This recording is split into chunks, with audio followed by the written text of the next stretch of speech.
The story begins with a frightened man asking what his companion just said. He questioned whether it was a joke. After all, they started that team together and had finally reached rank S. So if the guy couldn't understand why this was happening, staring at him sternly, his companion said that apparently he didn't understand, so he would say it once more. With that, the crazy guy shouted, calling him Ikoma Ichinos. Leaving him in shock, they said they wanted him out of the glorious sword team. 15 years before that event, some portals began appearing all over the world. The portals functioned as gates to supernatural realms, which started expelling the monsters that existed there. Meanwhile, part of the population began awakening abilities with levels, just like in a game, allowing them to fight. This group of people with awakened abilities was sent to combat the portals. They were called hunters. Someone was reading something written in a completely different script. At the same time, the accessed his awakened system. Hunters can select any character class of their preference, but some classes, like mages, are slow at casting attacks and difficult to control, leading to a high mortality rate. The boy was undecided about what to choose, so he decided to pick the bandit class, which had great agility, since his priority was gaining experience and becoming stronger. Ikoma saw something that left him surprised. His plan had worked. He quickly gained a lot of experience points, becoming a high-level hunter known as Swift Blade. The portals gradually caused more destruction in the world. A magnificent wing appeared. It was a monster that greatly resembled a griffin. He started fighting on the front lines for the safety of his country and the world, and he genuinely believed it would always be that way. His leader said that they wanted his comrade out of the group. Shocked by this, Ikoma asked why. But the guy had already lost patience and questioned whether he truly didn't know. He stated that the protagonist knew the real reason. The monsters were getting stronger, but none of his attacks were working. And on top of that, he was terrible as support. The protagonist clenched his fists, trying to contain his anger. The guy said that bandits were good because of their speed, but that was a thing of the past, claiming that no one chose the bandit class anymore since mages could deal a higher amount of damage even at low levels. Furthermore, the guild decided to remove him from the rank as hunter list so that Ikoma wouldn't die in high-level portals.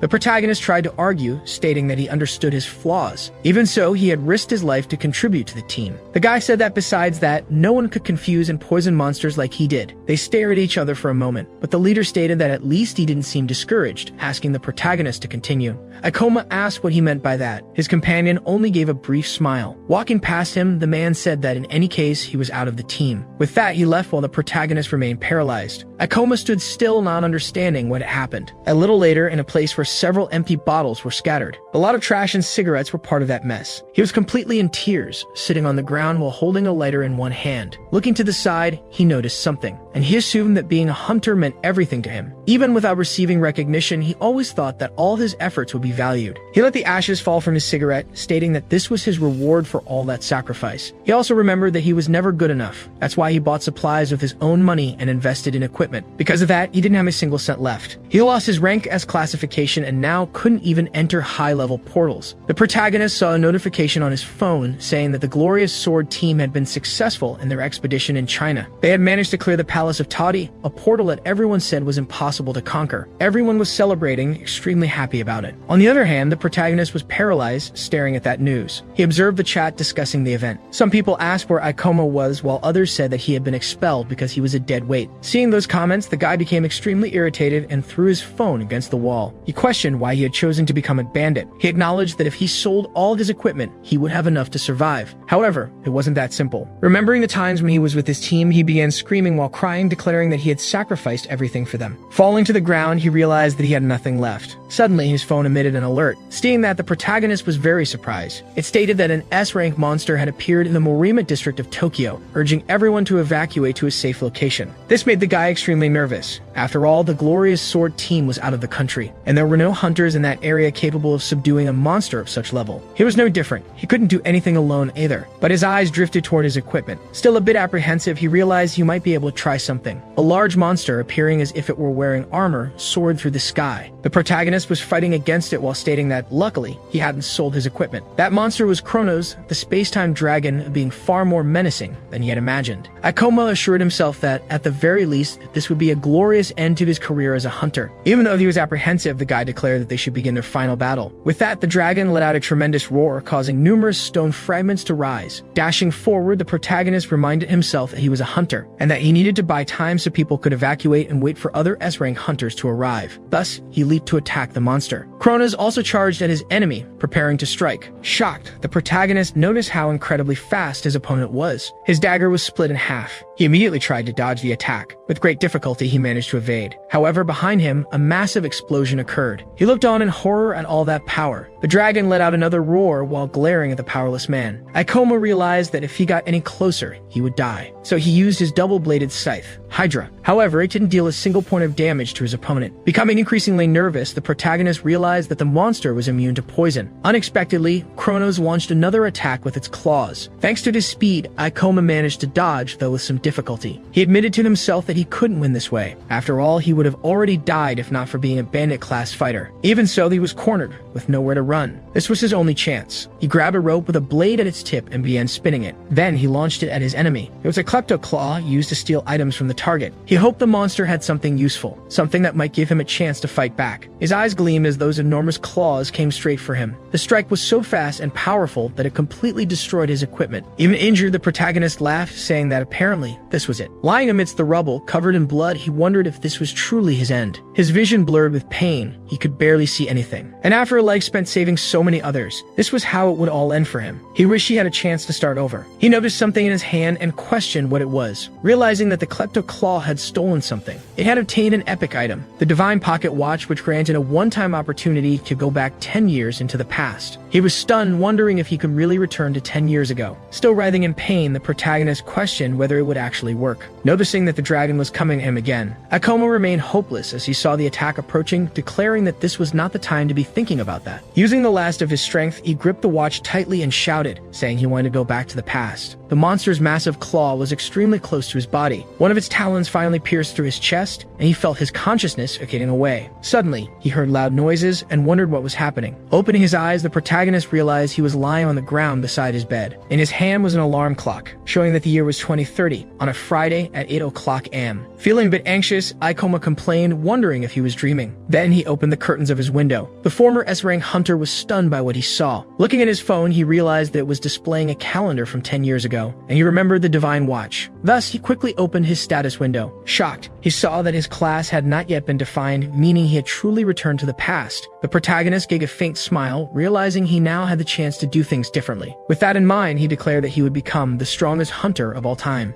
A man mentioned that people were saying there had been deaths there, warning that they should restrict service entry into the portals. The protagonist watched this video while brushing his teeth. Another older man stated that every year the number and strength of monsters increased, and sending powerless people in would only result in more casualties. Ikoma confirmed that the watch had truly sent him 10 years back in time. He remarked that at some point people had stopped debating this issue. After all, it became clear that everyone had to learn how to protect themselves. Knowing what would happen in the future would be extremely useful. Aside from him, no one knew which monsters gave the most experience points or where to obtain rare items. However, he preferred to choose a class first, and to do that, he needed to reach level 10. There weren't many portals for low-level hunters, especially those without a class.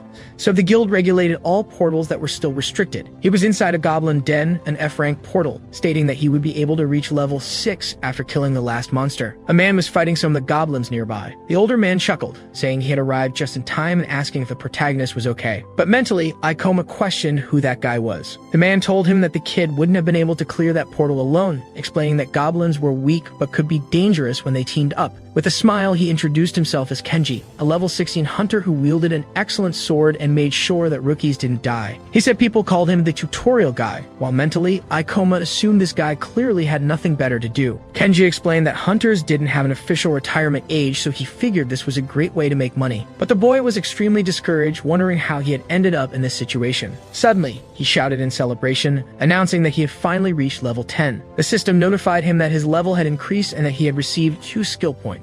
The crazy guy started slapping the protagonist on the back, congratulating him for finally reaching level 10, while Ikoma thanked him. Kenji added that if Ikoma kept going like this, he might even become famous. Meanwhile, the boy thought to himself that he could reach S rank. The man said that soon, Ikoma would be able to select his class, and that he could count on his help if needed. The protagonist remained thoughtful for a while. Each class came with a unique set of abilities, which could be acquired by spending skill points. The old man suggested the swordsman class, since that way the kid could attack enemies just like him. But considering Considering Ikoma's agility, the bandit class would also be a good fit. However, he grew curious when he noticed that the boy still hadn't chosen a class. Kenji asked if he didn't know how to use skill points. He questioned whether no one had told the kid to start with the mandatory skills, light steps and fortitude. These two skills were responsible for increasing a person's physical attributes. They were considered essential for beginners, as most hunters initially had no means of defense. But since his goal was to become the strongest hunter of all time, he couldn't afford to waste his skill points on such things. So he had only needed one skill. As he made his choice, Kenji tried to stop him, begging the boy not to choose that. The man began to rant, saying that damage resistance skills were useless. Not to mention, Ikoma would never find any use for fall damage resistance. Then the system notified him that he had acquired fall damage resistance. The old man asked if Ikoma was afraid of heights and warned him to be more careful when selecting his next skills. Even more shocked, Kenji watched as the protagonist used 10 more skill points to upgrade his resistance to level 2. Losing his mind, Kenji saw Ikoma evolve it to level 3, using 15 more points. Devastated, he muttered that he couldn't believe the kid had wasted all his skill points on fall damage resistance. He declared that now the boy had only two options, either become a swordsman or remain a civilian. But the protagonist assured him there was another option. This shocked Kenji to his core. Ikoma chose the Gravity Master class. It was a hidden class that only appeared when a player spent all the skill points earned from levels 1 to 10 on fall damage resistance. For a long time, no one knew about it due to its activation requirement, but even after its discovery, many people still didn't choose it. Additionally, manipulating gravity was extremely difficult. But Ikoma had also been an S-rank hunter before, so he knew that this was the best class in existence. The old man shouted, ordering him to stop. After all, this would turn the boy into a mage. He insisted that Ikoma could still cancel and choose to become a swordsman instead. But Ikoma assured him that this was what he wanted. With that, the system notified him that he had acquired a new class, along with gravitational abilities such as manipulation and magic.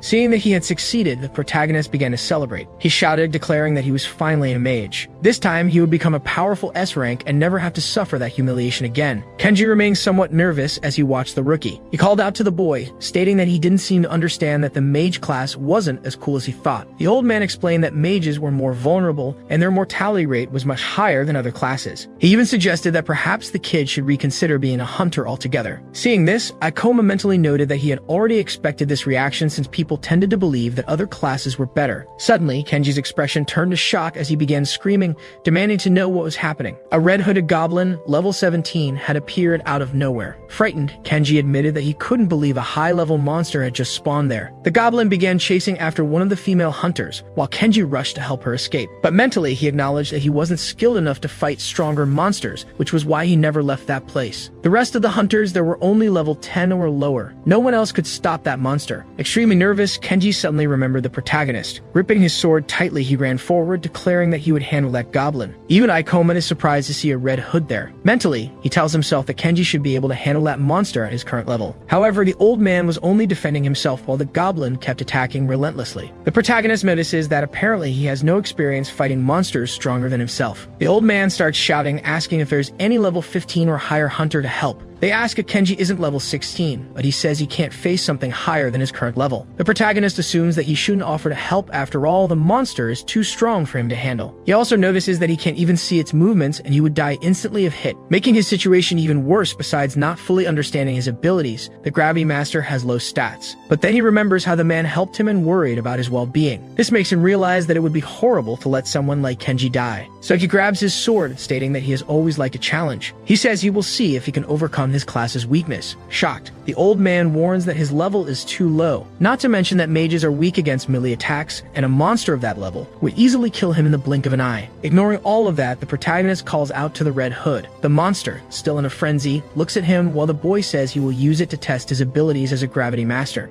He says he believes this is the best class, which is why he is risking his second chance, but he can't run away from something so weak. As he moves forward, he says that otherwise, choosing such a class makes no sense. The old man tells the brat to run. At the same time, the monster draws its sword and charges at the novice. The worst part of being a mage is their terrible physical attributes, always needing to rely on hunters from other classes. But he is different since, as a Gravity Master, he can temporarily enhance his attributes through manipulation. Thus, he uses manipulation to reduce gravity by half. With that, he quickly dodges his opponent's attack. Even Kenji is surprised and asks how he became so fast. Mentally, Ikoma explains that this ability increases the caster's movement speed by reducing gravity by half. However, he can only make linear movements, but that's fine as long as he can predict the enemy's movements. The monster attacks him again, but he manages to dodge once more. He states that he has fought against thousands of monsters at once, using nothing but his speed as a rogue. The Red Hood feels the consequences after receiving a slash. The old man keeps asking how a low-level mage can deliver such quick strikes. With an understanding of mana management and the class itself, many gravity masters have managed to equalize their physical attributes. The protagonist says that low-level monsters recognize simple patterns, making them easy to fight. He just needs to increase his speed. The old man asks Akoma how that is possible. Surprised, the brat shouts to the old man, asking him to finish off the goblin. With that, Kenji runs with his sword in hand. The boy keeps staring at the monster while it looks at the old man, who is rushing forward to strike it. With a smile, Akoma asks the creature how it dares to turn its back on him. Thus, the protagonist uses gravity magic, causing it to be stuck in place. The goblin is completely paralyzed while hearing something. Above it, the old man is preparing to land the final blow. With that, he delivers the strike, causing the protagonist to level up twice. Seeing the goblin's corpse, Akoma realizes that it actually worked. With some relief, he says that this fight proved that he can become the most powerful hunter of all time. The people around notice that the hunter is new, yet he had great ease in defeating the Red Hood. Mentally, Kenji realizes that Akoma managed to surpass the monster's speed despite being a low-level hunter. Observing the boy, he is stunned to see that the brat hasn't even realized what he just did. Still a bit shaken, he says that the novice has an above-average talent, wondering who Akoma really is. Suddenly, the protagonist feels a sharp pain. He leans against a rock really heavily, noticing that he used up all his mana, also realizing that he will have to work a bit more on developing his ability to use skills. On the other hand, the old man seemed genuinely happy to see that he was alive. The man approaches him and thanks him for the help, asking if he would like to be carried on his back. Akoma says that it's quite embarrassing, but he will have to accept it. There were many people inside the portal, but only the protagonist, who had become a hunter just a few days ago, stepped up to help. Mentally, the old man continues to thank him, stating that he helped him find the courage he needed. He had let fear control him, which is why he only hunted monsters below his level. But now it's time to stop being the tutorial guy. Thus, he decides to walk as a victor. Meanwhile, Kenji says it was an honor to witness the birth of that hero, thanking the protagonist once again. That portal proved what he could do as a gravity master. Now his goal is to level up. However, fighting alone would be inefficient, not to mention the risks involved, making it necessary to have someone he can rely on. An attendant says she has never heard of a class related to gravity. She asks if the boy can really be a hunter with such low stats. But Ikoma changes the subject and asks if there is anyone looking for members to form a team. The woman says yes and informs him that there is a team that accepts anyone, regardless of class or level. The boy asks if she could introduce him to this person. A bit nervous, she says that since his class is mage and his attributes are also very low, he might be rejected. He replies that many rare classes are difficult to manage, so he expected people to have trouble accepting him. The protagonist asks her for their contacts so he can try to solve this problem. A guy appears saying that the boy is causing too much trouble for the attendant, telling him to just give up and leave. Ikoma asks who he is. A crazy guy says that apparently the boy is quite funny, claiming that he must know him. He introduces himself as Kakeru from the Thunder Knights team, stating that all hunters know them. The protagonist says they probably only have melee attack classes. The crazy guy confirms, saying that mages are useless. He claims they are a bunch of cowards who can't even get close to a monster. Because of that, these people don't deserve to be hunters. So Kakeru says that the boy should have done his research before choosing a class. Besides that, the brat's attributes are terrible, and he feels offended seeing him tarnish the reputation of rare classes. Ikoma asks if that means he also has a rare class. Kakeru confirms and asks if the protagonist wants to see what he can do. Pointing his sword at the boy, he tells him to witness his power. Raising it, he uses lightning summoning. After that, he says this is the best character class since it has incredible attributes and skills. The people around are surprised, saying they didn't know such classes existed. The crazy guy feels proud while watching their reactions. The attendant says that using abilities there is prohibited, but Kakeru assures her that he needed to do it so that brat would understand. With a mocking look, he says it's none of his business, but insists that the protagonist is very arrogant for wanting to join a team. While the guy keeps bragging, the protagonist becomes interested in the fact that he is a Thunder Knight. This class can deal a good amount of damage, but its movements are simple and unsuitable for complex battles. So he will soon be in big trouble when facing monsters that are fast or immune to electric attacks. Meanwhile, several people say that mage classes are useless, and that all this commotion is just because the boy wants to join a team. On the other hand, others admire and envy Kakeru for his Thunder Knight class. Ikoma states that portals were a relatively new phenomenon at that time, so this isn't too surprising. He remarks that he almost forgot how mages were treated in the past. People always thought attribute points and extraordinary abilities were everything, so maybe he will have to fight alone. The attendant calls out to Kakeru, saying he didn't need to say things like that. The protagonist thanks her, saying he shouldn't have asked and stating that he will be alone for now. The crazy guy says that maybe he should reconsider this whole idea of being a hunter hunter, assuring him that he doesn't want to find his corpse out there. As he leaves, Ikoma thanks him for the advice. Kakeru keeps watching him as he walks away. In the Hunter Guild's archive room, Ikoma reads a book and says it will take a long time to earn people's trust, meaning he won't be able to join teams temporarily. So he needs to find someone he can rely on in the long run, or someone with a class that has good synergy with his. But before doing that, you will have to level up and achieve something remarkable. He had some ease in defeating the Red Hood and discovered what a gravity user is capable of, wondering if he should challenge himself in a portal with monsters higher than his level.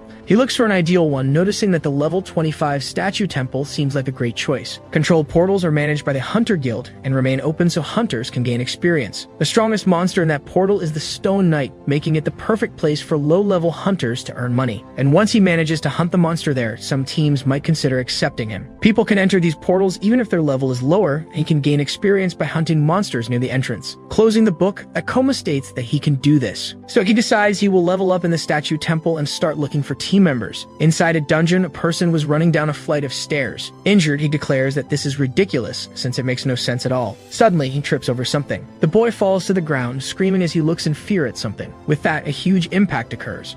A stone monster stood still, covered in blood. The attendant was astonished, noticing that he was only level 12 and yet wanted to go to the statue temple alone. But the protagonist says that there is nothing in the regulations preventing him from doing so. Still nervous, she says she understands that. However, she states that he would be trying to kill himself. After all, the recommended level for that portal is 25. The woman adds that besides that, many unexpected things can happen inside a dungeon while Ikoma walks away. The protagonist claims that he will just take a quick look, saying he won't stay there for long. In front of the portal, he tells himself that he needs to take some risks to get stronger. After all, he has constantly fought against monsters with higher levels. Otherwise, he would never gain enough experience to evolve. However, this shouldn't be taking so long, since he could gain several levels at once by killing a monster there. He walks past some statues. One of them had a crystal on his forehead. It quickly takes advantage of the boy's opening and tries to attack him from behind. But he manages to dodge, saying he saw it coming. Ikoma opens his status window, noting that it appears to be a level 20 monster. Looking directly at the stone creature, the protagonist declares that he should be able to handle it. Thus, he continues to dodge his enemy's attacks. With some surprise, he realizes that he has been cornered. The stone monster keeps advancing toward him. With that, he uses his gravity reduction, allowing him to escape from that spot and even land a hit on his opponent. However, the creature had not suffered even a scratch. But the protagonist assures himself that this beast cannot kill him. Moreover, he can see all its weak points. At that moment, he starts landing a series of attacks against the statue. Seeing that he dealt a reasonable amount of damage, he assumes it will be difficult. But he declares that he already expected such high defense stats. The monster once again moves toward him. Even though it might take him a while to defeat it, he still wants to test something. So he uses gravity reduction again, and quickly manages to dodge his enemy's attack. Next, he increases the gravity while pointing his sword at the statue. With a single strike, Ikoma manages to pierce the monster's chest. From within the crack, a red glow begins to emanate. With that, it is split in half. He explains that he made himself lighter to increase speed. Then he self-accelerated with gravity toward the impact point to increase damage. This combination made his attack much more powerful. Just as he expected, he gained several levels at once, claiming that it's best to use them immediately. While opening his status window, he says he already has something in mind. Still thoughtful, he says he can only upgrade one skill with the points he has, so he decides to go for gravity manipulation. Thus, he confirms it in the system, causing his manipulation to evolve to level 2, allowing him to control the gravity acting on his body. He is satisfied with this result, realizing that he can now control the direction and force of gravity, noting that he might find a good use for this. But in any case, the real reason he came here is for the demon stones. This is the core of the monsters, which will serve as proof that he killed a stone knight. Even though they got what he came for, he still has a lot of mana left. So he looks back, searching for more enemies. Seeing that there were several others, he decides to hunt a few more to test his new ability. Suddenly, someone summons a lightning bolt and destroys one of the statues. The Thunder Knights group was hunting in that same portal. One of Kakeru's companions says that he is impressive after all. He defeated one of the monsters with a single strike. The girl says that the Stone Knights seemed to have resistance to electricity, but his skill was superior. The guy says it was way too easy and asks if all controlled portals are like that. Laughing, he says that now it's taking longer to level up, suggesting that they should go to a portal with stronger monsters. He steps on one of the stones that was still burning. For some reason, the man does this while saying nothing. His companion asks if he doesn't think he was too harsh on the boy from the guild, but Kakeru assures her that someone needs to teach these people where they belong. The guy says he actually did the kid a favor since he could have died. Even though it was a bit tough, it was to make him aware. After all, someone needed to say it. His colleague says he didn't seem to have that intention. attention. Suddenly, they hear a very loud noise coming from another room. Drawing his sword, Kakeru asks if it's the same monster. His friend says that space is taller than the previous one. But the guy says it doesn't matter after all. Some monsters are a bit bigger than others and nothing more. However, a giant stone warrior appears. Both of his companions are startled, asking what that thing is. Excited, the lunatic says that things are finally getting interesting since that is a level 30 statue. It is taller than the other monsters that came before. His friend, frightened, states that they cannot fight against a level 30 monstrosity. Indifferently, Kakeru says he has been thinking about something lately, claiming that monsters at his level aren't fun because they are too easy. Since the Thunder Knights are much stronger than other hunters, he wants to try going against that Stone Knight. The monster raises its weapon to strike. With the impact, the ground begins to crack. His companion asks if he's sure about this, but Kakeru says there are 3 of them. Grabbing his sword, he says that this is one of the big ones and has a high level.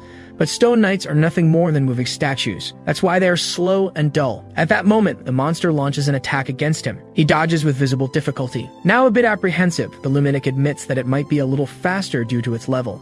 Jumping toward his enemy, he says that in any case, he can still expose the statue's weakness after attacking it. With that, he strikes the monster with his lightning sword. Getting nervous, he says that apparently things have gotten a bit more complicated since its defense is also higher. The Stone Knight quickly prepares its massive sword again. Without hesitation, it delivers a powerful blow. Activating his Thunder Knight power, Kakeru convinces himself that he can block the attack and escape its range. Suddenly, the statue moves extremely fast. Because of this, the man is struck and his chest is slashed. Lying on the ground, he questions how something like that could be so powerful. Extremely frightened, he says that only a few items exist at levels higher than his, but apparently, this is on another level. His companion calls out to him. Terrified, the man warns everyone not to underestimate the enemy's strength. But before he can finish his sentence, the statue is already heading toward the girl. With great difficulty, she manages to block the strike with her sword. Her other companion calls out to Karen as she's thrown back. However, he is also struck in the stomach. The force of the impact is so great that he even spits blood. Seeing both his companions lying on the ground, Kakeru becomes even more terrified. Panicked, he complains about what is happening. Looking at that massive monster, he wonders if it has always been this intimidating. Summoning his power, he says that in any case, he is special. With that, he unleashes a massive lightning attack against the knight. He claims to have put all his power into that lightning. Losing almost all hope, he watches as the statue simply breaks the sword in its hand. Helpless, he can only watch as his sword is split in half. Desperate, he quickly jumps back. Extremely frightened and nervous, the man starts crying uncontrollably. However, the monster keeps advancing toward him. He is in disbelief as he sees the statue getting closer. The creature raises its sword while Kakeru insists that this cannot be happening, declaring that he does not want to die like this. In front of him on the ground, his sword lies broken. The Stone Knight stands still, looking at him as if he were an insect. Trembling with fear, the man begins to beg for his life. Bowing to the monster, he pleads not to be killed. He screams, begging for someone to save him. Suddenly, a leg wrapped in purple magic appears. The monster raises its massive stone blade. On the other hand, the protagonist uses gravitational reduction. Because of this, the statue is momentarily paralyzed. Noticing this, it looks around, searching for the source of the attack. The monster sees a purple light coming from its rib. Landing a bit further away, it's a coma. He assumes that he knew that wouldn't work. Surprised, Kakeru asks if he is the rookie from the guild who chose the mage class, but the boy remains silent.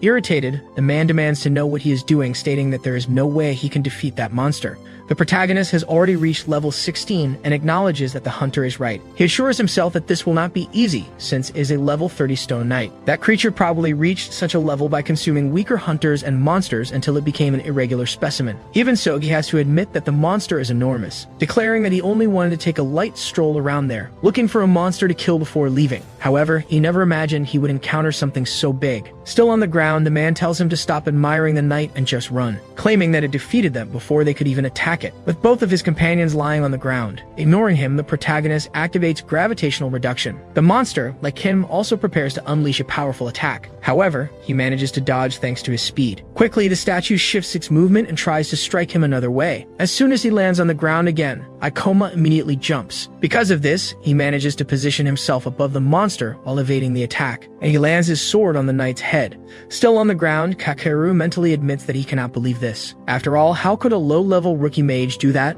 fighting almost on equal footing such a monster? In his mind, the protagonist realizes that the monster is not that fast despite being high level, so he can easily surpass it. But his biggest problem is that he has no skill powerful enough to defeat it. The Stone Knight is a monster with high defense, so his attack would hardly work against it, not to mention the huge level difference. Additionally, he will soon run out of mana if he continues using manipulation, which means he doesn't have much time. Suddenly, the statue prepares to strike again. While dodging, Akoma admits that this is a bit reckless, but in any case, he has to try. The monster swung its sword as Akoma dodged. Kakeru stated that he knew it was unlikely, but he had hoped that the guy would be able to do it. However, his attack also didn't work. His gravity reduction ability consumed a lot of mana, but he couldn't fight powerful monsters without using it. He realized he couldn't drag this on much longer, so he decided to resolve the battle once and for all. Another big slash aimed at him. The boy dodged again. He used his ability to jump a second time. The protagonist spun in the air to gain more force.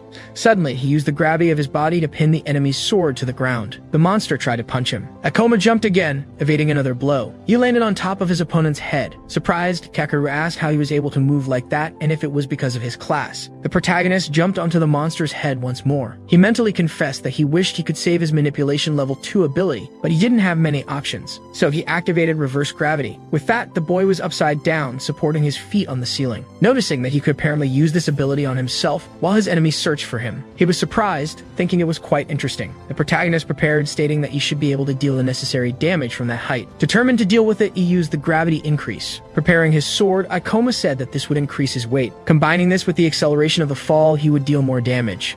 He shouted, claiming that it was too late and that the monster couldn't stop him. Piercing through it, the protagonist used the meteor fall to end the battle. The giant monster was split in half and began to disintegrate. As the fragments of his body fell, he was notified that he had gained 524 experience points. He leveled up from level 16 to 23 with an additional 14 skill points. Satisfied, he saw that his plan had worked. After all, he killed a monster that was almost twice his level, which is why he gained so many levels at once. After his victory, Akoma celebrated. He knelt down after increasing his fall damage resistance to level 3. Mentally, he admitted that the impact of the fall was quite severe, but he was happy to have gained resistance ahead of time. On the other hand, Kakeru was stunned, admitting that it was amazing. After all, his lightning attack didn't work on that monster due to its resistance, but still a mage had managed to defeat it. A bit embarrassed, he asked why the protagonist had helped him, considering that he had treated him so badly at the guild. However, the guy quickly became scared, assuming that maybe Akoma was there for revenge. Making him even more nervous, the boy called out to him. He asked if Kakeru could get up on his own and if he was okay. The boy was surprised by this unexpected reaction. He started laughing, realizing that it wasn't what he had imagined. Extending his hand in return, the guy thanked him for saving him. After some time at the Hunter's Guild, the receptionist was extremely startled, asking what he was talking about, asking if a level 30 Stone Knight had appeared. Even more shocked, she asked if the protagonist had really defeated it. He simply confirmed without giving too many details. She stated that it was impossible since he had just started and was alone. Picking up the demon stone from the monster, he asked if that was enough proof. The receptionist said that a core that size could only be from a level 30 monster or higher, and even though it was hard to believe, she would register it. She asked if the boy wanted to exchange the stone for money, noting that it should be worth around 200,000 yen. But the protagonist said that at least for now he didn't. After all, he needed it to prove his abilities. Suddenly, someone called out to him. It was Kakeru, who said he had been looking for him since he wanted to thank him once again. He said that he also had a big offer for him. Opening his arms, the guy asked if he wouldn't like to join the Thunder Knights. All the hunters around were surprised by the fact that the Rising team was inviting someone. Seeing the core in his hand, people started talking about how Akoma must be incredible. With a smile, the guy said that it was his lucky day, assuring that it was rare for him to be receiving such a favor.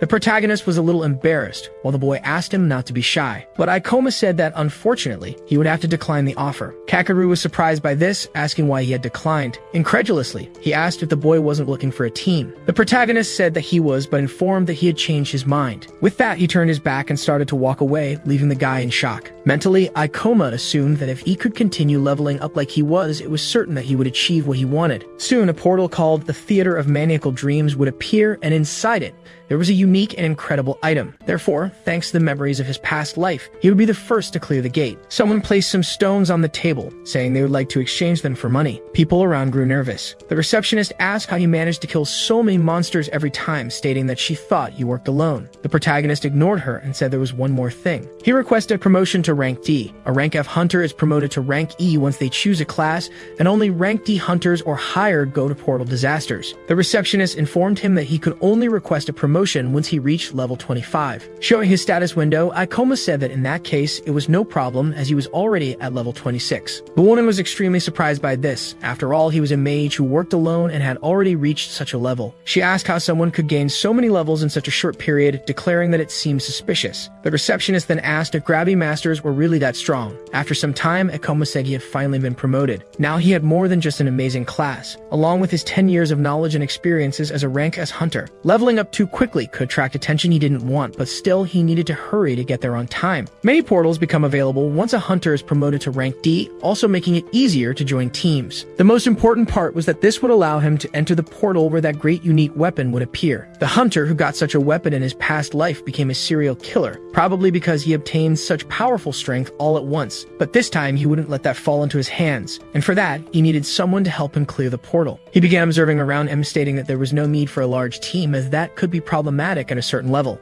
At least having one more person would help, as he preferred to be cautious at the moment. But for that, he needed to find someone who could complement him with gravity stability. He wondered what abilities would be suitable for the portal he was about to face, and the most appropriate would be to find someone who worked alone but also wasn't against teamwork. The protagonist thought for a moment, complaining that maybe he was being too demanding. To find someone in time, he would need to search all the guilds in the region. After some time, he admitted that he had spent half of his day visiting the guilds. This was already his 4th guild. As he entered through the door, he said maybe he should give up on some things. Suddenly, he saw someone calling their companion useless. A girl, almost crying, apologized, but her colleague said that an apology wouldn't change anything. Akoma wondered what they were arguing about. The girl pointed at Satsuki, stating that she was fired. The girl tried to beg, assuring she would try harder. But irritated, the leader said that their abilities were terrible with long cooldowns, claiming those techniques were useless.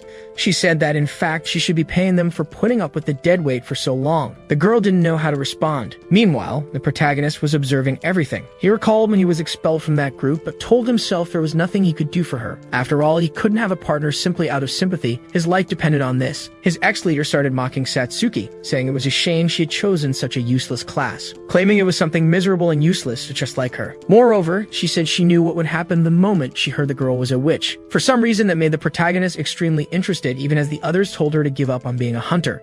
Sorcery and gravity complement each other. She could deal a lot of damage against the boss in the portal theater. That's why he was a bit uncertain if he should recruit her or not. However, the girl asked what he was looking at. The protagonist introduced himself, saying he was a rank D hunter looking for a team to join. She quickly became interested when she saw he had a rank D hunter license. The girl tried to seduce him, informing him that she had just opened a spot in her group and asked if he would like to fill it. Excitedly, he called out to Satsuki, asking if she wanted to be part of his group. The girl didn't quite understand what was going on, while her ex-colleague stood there, utterly confused. Mentally, Ikoma noted that he couldn't miss this opportunity, as she was a witch, or rather, the person he had been looking for. But the other woman asked him not to waste time with that girl and urged him to join her group instead. A bit embarrassed, Satsuki thanked the offer, but said that he was a rank D hunter and she wasn't even level 20 yet. Taking her by the hand, Ikoma assured her it wouldn't take long for the girl to level up, stating that he needed her help.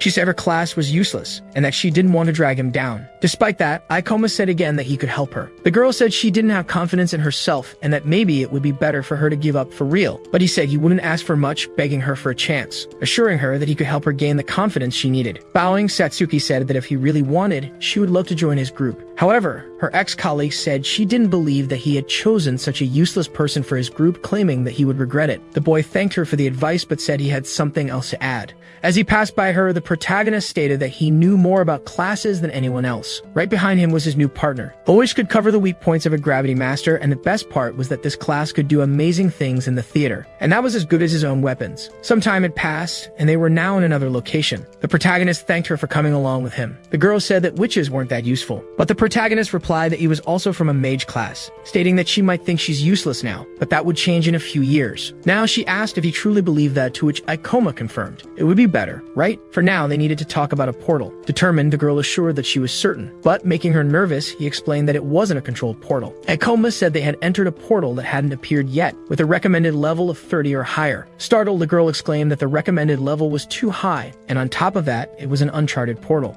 Uncharted portals are those that haven't existed long enough for someone to analyze them. Extremely nervous, she said that she was still at level 17 and that her class was terrible. But the protagonist asked her not to worry, assuring that nothing would happen to her since he would fight alone. In his past life, he had read all the available records about portals. That's how he was able to devise his strategy to eliminate that theater. He declared that the two of them could easily clear the portal, saying that the girl just needed to trust him. He felt bad for driving someone into this, but he needed to protect that weapon no matter what. Satsuki asked how the protagonist knew about a portal that hadn't even appeared yet. Ikoma said he couldn't reveal all the details, but to summarize, it was all thanks to a rare item. She said she didn't believe it. After all, there was no way an item could predict a portal so far in advance. Suddenly, everyone's phone started notifying an alert. Nervously, she grabbed her device to see what it was about. The protagonist did the same. Everyone was talking about the portal alert, especially since it was near the Sikyo district. Setsuki asked if this was the portal he had been talking about, but the protagonist already said they would begin the next day. He explained that probably no one would be able to clear the portal in a week, but after killing the boss, one would get a reward. After some time, they were already searching for the portal, while the girl asked if Akoma was sure. They realized that the Portal Eradication Ministry had already set up at the location. Suddenly, a woman ran up to them asking if they were hunters. She asked both of them to report any information they found about the portal, such as its layout or the abilities of the monsters. However, their safety should be their priority since there had been many deaths in uncharted portals. They told her that the ministry could count on their help. Setsuki asked why he hadn't told her they were going to kill the boss, but Ikoma explained that she would have stopped them. Once inside the portal, he warned her that this one was different from the others and asked if the girl was still anxious. The girl said yes, starting to stammer. The protagonist apologized for asking such a difficult favor,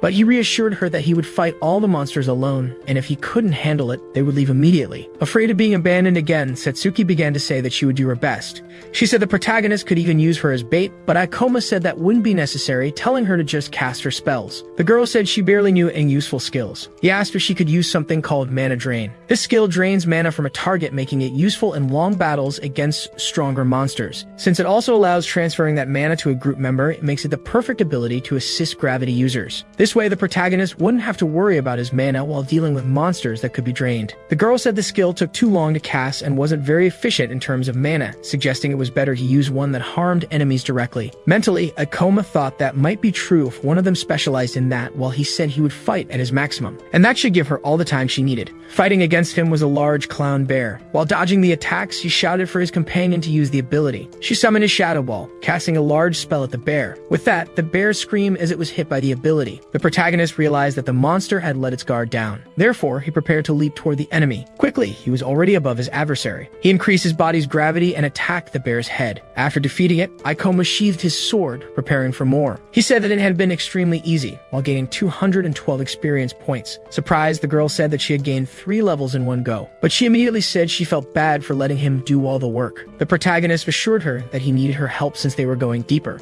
Furthermore, they were a team, so she needed to evolve. The girl asked if they were really a team. She said it felt very different. After all, it never seemed real when she was with Awa. Smiling, Satsuki then said that she would try to be more useful in the next battle. On the other hand, Ikoma asked her not to overdo it. A bit nervous, he reassured himself that they would be fine, and that they would defeat the boss and secure the rare items. A man named Kaoru had obtained that item in his past life. He used it to become the worst criminal in Portal history. You can be sure the guy never gained power later in the Portal, so they probably wouldn't find it. After all, 2 days had already passed since the theater opened. Meanwhile, a man was fighting. He tried to hit someone with his hammer, but the person dodged. The guy started laughing. Using a skill called Life Deleter, he managed to deal a fatal blow. His loincloth was covered in his adversary's blood. As the man's body collapsed, Kaoru said the guy should have known better than to pick a fight with him. He noticed that he had leveled up again. The crazy guy said that those losers had given a surprising amount of experience points. He said that humans don't fight each other, so they're much easier to defeat and kill, already being at level 36. Back with the protagonist group, he was using the gravity increase. Ikoma summoned a dark ball in front of him. With that, he threw the clown from the box to the ground. Embarrassed, the girl said that even after casting spells behind him for a while, she had gained many levels, now being at level 22. She said she felt like she achieved so much without doing much, claiming that he probably would have done all of that alone. But the protagonist replied that it was only this easy because they hadn't encountered a powerful monster yet, as these monsters have simple patterns. Reaffirming to her that the witch class is powerful, the girl repeated that it didn't seem like it. Changing the subject, Satsuki asked if they were going to leave now, as he had already used a lot of his mana. After all, her mana was almost depleted. He said he was using gravity manipulation to increase his attributes, and that was the cause of the exhaustion. The girl mentioned that the guild advised them to leave once their mana drops below 50%. With a smile, he said it was time to test something. In front of them was a clown goblin. The protagonist asked if she was ready, informing her that they would begin. Immobilizing the monster, Ikoma told her to use the mana drain. The girl didn't know how to react to this. Tying up monsters and draining their mana would allow them to generate a lot of mana. mana. Afterwards, she could use the ability on the protagonist to transfer the mana to him. The girl said she understood but asked him to at least cover the monster's face. Akoma replied that he couldn't do that without using a skill. Stating that there was no other option, Satsuki began using her mana-draining ability. The protagonist said that now they could, while the girl lamented the poor monster. It was lying on the ground after being cruelly defeated. The girl said she was going to transfer the mana now, but Akoma asked why she was blushing like that, telling her not to make it weird. She began transferring the mana to her companion. The protagonist noticed that his mana went from 16 to 25. The girl admitted that it wasn't as efficient as she thought it would be, as it took a long time to gain just 9 points. He said that was exactly why they would drain the mana from 6 more goblins. The girl was startled by this, asking if they were really going to do that, but the boy said it was a great opportunity to level up. After a while, he struck a cut on one of the monsters. The protagonist said that was the 6th and asked how her mana was, to which she replied that it was almost fully recovered. Satsuki's level went from 20 to 22, while Ikoma leveled up only once. Excited, the girl said they could continue leveling up and exploring like this. But Ikoma said that if they took too long to recover their mana, it could cause accidents. Even so, he could fight monsters like that all day, ensuring they would never lose to them. Opening her status window, Satsuki said she had gained many levels in just one day. She stated that this was completely different from all the other portal expeditions she had been on, since the guild always taught them not to face monsters beyond their level.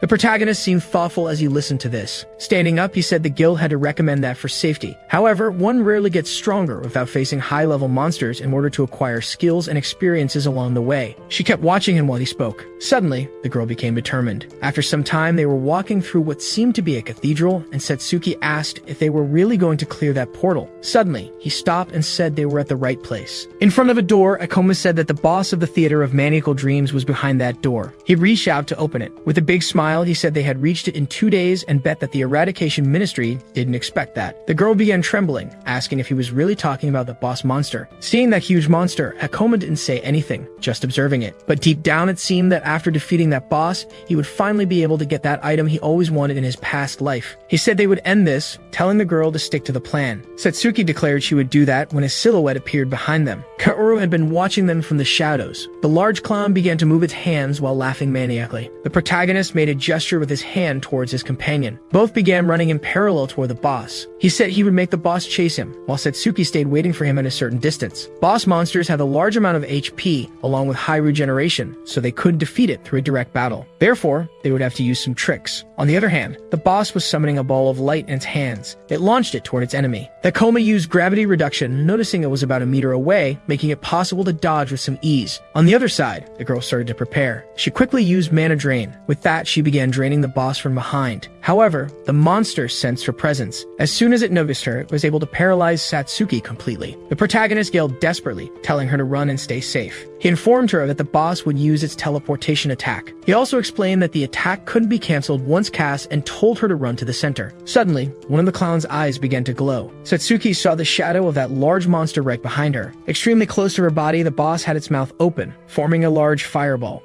Quickly, it launched the attack at the girl. However, the protagonist rushed toward it, saying he was still there. The monster continued laughing maniacally. On the other hand, Ikoma managed to cancel out the fire attack. As she saw that, Satsuki assumed that attack was extremely fast. The protagonist said it was better for him to get away for now, jumping back onto the clown's back. The boss's eye glowed once again, and it turned towards its opponent. It used its teleportation ability to appear right in front of the boy. Anxious, Ikoma realized it had used the same ability twice in a row. Meanwhile, the giant clown was about to attack him. Worried, the girl screamed for her companion. Surprisingly, he used gravitational reversal. With that, a huge explosion occurred. The monster kept laughing, not quite understanding what had just happened. To its surprise, the protagonist was hanging upside down. However, the boss's eye glowed for a third time. Akoma said that it wasn't as easy as he imagined, but it was still all going according to plan. The girl recalled when she asked if they weren't really going to attack the boss monster. But the protagonist explained that the boss casts magical spells extremely quickly, and if they approach it slowly, they would be incinerated. However, if they attack from a distance, it will use its teleportation to quickly reach them within attack range. But this monster had a critical flaw. Back to the present, Satsuki used her mana draining ability again. The clown looked toward her. It widened its eyes, seeing an opportunity. gravity. Frightened, the girl said she was too close and that Ikoma wouldn't be able to protect her. Mentally, the protagonist said it was already time. The boss extended its palm, summoning an attack. The girl simply closed her eyes, not knowing what to do. However, the monster couldn't cast the magic. Smiling, the protagonist said the boss was out of mana. His fire attack and teleportation move required a lot of mana, and on top of that, the clown couldn't attack without its abilities. The monster simply started running. However, Ikoma prepared to jump. He leaped toward the enemy. Using meteor fall, he landed directly on the boss's head. The protagonist warned that it couldn't escape his grasp after all, it needed abilities just to move. Satsuki used her magic again, launching a ball of darkness at the boss. The monster began screaming in pain. With that, the protagonist increased the gravity and fell on top of it using his abilities. The portal boss had finally been defeated, generating 1043 experience points and also causing Ikoma to level up to level 30. His companion was extremely happy that they had defeated the boss, asking what they would do next. Ikoma said the gate would close soon, so they needed to leave before that. Satsuki asked what would happen if they got trapped. The protagonist told her not to rush as the gate would remain open for at least half the day, and they hadn't encountered any other monsters. Blushing, the girl said she hadn't known that. Suddenly, the clown's body began to glow. Confused, Satsuki asked what was happening, while the boy said that he had finally succeeded. In front of him was the reward for defeating the boss, the clown's blade. The protagonist said that the blade was perfect for a gravity master, and it could even be considered a hack. Hopath gave a slight smile, seeing that it would be easier than he had imagined. The girl asks if this is the equipment he was looking for. The blade increases attack by 11 points, along with a reduction in skill activation and mana consumption. Satsuki says that sometimes the weapon's stats seem average, but the protagonist repeats that in reality, it is incredible. He explains that the stats and damage are just a bonus. What really matters to him is the effect of the item. Since it can increase the overall power of classes that heavily depend on skills, it makes the item super powerful. The Gravity Master is vulnerable when switching between abilities with a high mana consumption. That's why this weapon can compensate for his weaknesses. The girl is surprised to learn all this. In her past life, the hunter who obtained this sword reached rank of thanks to this item. Moreover, he became a criminal for killing other hunters, so the protagonist is practically avoiding an incident by taking the sword. Meanwhile, Satsuki continues to observe the blade. She ponders the fact that he can compensate for his weaknesses. Suddenly, the girl becomes extremely nervous and asks if this means he no longer needs her. Ikoma insists that's not true since the item doesn't prevent him from running out of mana, and asks if she minds continuing to work together with him. Still staring at the blade, the girl says is fine with her. Ikoma doesn't fully understand while the girl gets angry, saying that now it's a competition. He says that after gaining a few levels, he needs to spend some skill points. Since he's aiming for the top, he will immerse himself in Gravity Master exclusive skills. Still uncertain, he decides what to choose. After some time, he says that it seems good to him, increasing his gravitational magic level to 2. After upgrading his manipulation to level 3, the protagonist notices that he gained another skill, the Super Gravity Bullet. He acknowledges that he relied on manipulation all this time, but now the item will make it easier to use magic. The protagonist gets excited, saying he wants to test all the skills. Suddenly, someone appears, saying they apparently arrived a little late. Kaoru comments that apparently the boy has already defeated the boss. With a wicked look, the man remarks that Ikoma must be quite strong. A bit nervous, the protagonist mentally admits this isn't the best time. He also notices that the guy is using stealth to hide and watch the fight. He's probably gathering information on the monster, assuming that both of them would die. Mentally reaffirming that he's seen many people do this in his past life. He asks who the guy is while observing him more closely. At that moment, he realizes that the man is familiar, noticing that this is Kaoru, who took the blade in his past life, becoming the person who turned hunters into prey. Wondering how that's possible, Ikoma remembers that it took longer for the man to arrive at the portal in his past life. Shocked, the protagonist complains about what that psychopath is doing here, but then he understands. The guy must have been hiding in the monster's chamber the whole time so he could steal the drop.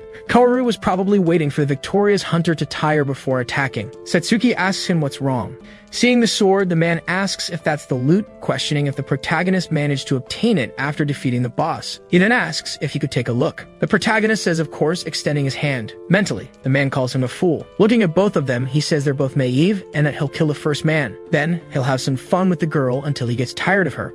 As he approaches them, the psychopath says that they should be more careful. With that, he extends his hand while his eyes glow red. Drawing his dagger, he uses the life eraser skill. However, the protagonist quickly dodges. Kaoru turns around excited. However, Ikoma was already swinging the sword. Even with his speed, the assassin manages to dodge the attack. At that moment, the protagonist realizes that he lost him. He claims he wanted to hit him before he noticed the situation, but unfortunately, the guy is too fast. While his companion looks shocked, he is forced to admit that Kaoru is much stronger than they are. The assassin admits that it's strange, asking the boy how he figured out what was going to happen. After all, he thought he was a fool, but apparently the brat isn't as bad as he imagined. Satsuki asks the protagonist what's going on, but he tells her that this guy is an assassin who kills hunters. He also says that since he's an assassin, it makes him fast and stealthy. Kaoru asks how he discovered all this in such a short time. Changing his expression, he says that at least this saves him the trouble of explaining things. Telling them to hand over the item, he guarantees he'll spare both of them. The protagonist also changes the way he speaks and says that the worst part of dungeon crimes is that they leave no evidence. That's why he doesn't believe the man intends to let them live. Kaoru stays silent for a moment, but he soon smiles, stating that this is good. After all, the boy is smart and also very brave, even though he's weak. Getting ready, he declares that he wants to see the protagonist coughing up blood as he walks to hell. On the other hand, Ikoma shows no hesitation or anything of the sort. A little nervous, the protagonist admits that this is not good, since that is the serial killer who wiped out several hunters, the person who obtained the clown's blade in his past life. He confesses that he didn't consider the possibility that this guy could have been hiding in the portal all along. But when their swords clashed, he realized there was no way to defeat that lunatic. The girl calls him by his companion's name. Surprisingly, the protagonist shouts, telling her to stay behind him. Ikoma explains that assassins are fast and deal extra critical damage when they ambush someone. That's why the guy will kill her when he gets close enough, since witches are a support class, not a close combat class. For that reason, she shouldn't get any closer, asking the girl to leave everything to him. Mentally, the protagonist acknowledges that it won't be easy fighting that lunatic alone, but he also can't let Satsuki face him. In addition to having the combat advantage, Kaoru has vast experience and abilities in battle. Moreover, the most important thing, the girl would panic if she saw the evil things he does. With that, he reuses his gravity reduction. Quickly, they clash their weapons. Even holding a unique item, the protagonist trembles. Kaoru says that he's very good with a sword. However, he warns that he has bad news. After all, the boy probably doesn't have experience in killing people. Unbalancing Ikoma, the lunatic says that, on the other hand, he has killed dozens of people and would never lose in battle. Mentally, Kaoru confesses that most people panic, but the protagonist prepares to attack again. Dodging the blow, he says that people can't handle the pressure of fighting others, so they tend to make mistakes. But he feels a little apprehensive as another cut comes extremely close to his body. That's when he realizes that this kid is not shocked at all. In fact, he seems to easily respond to his movements.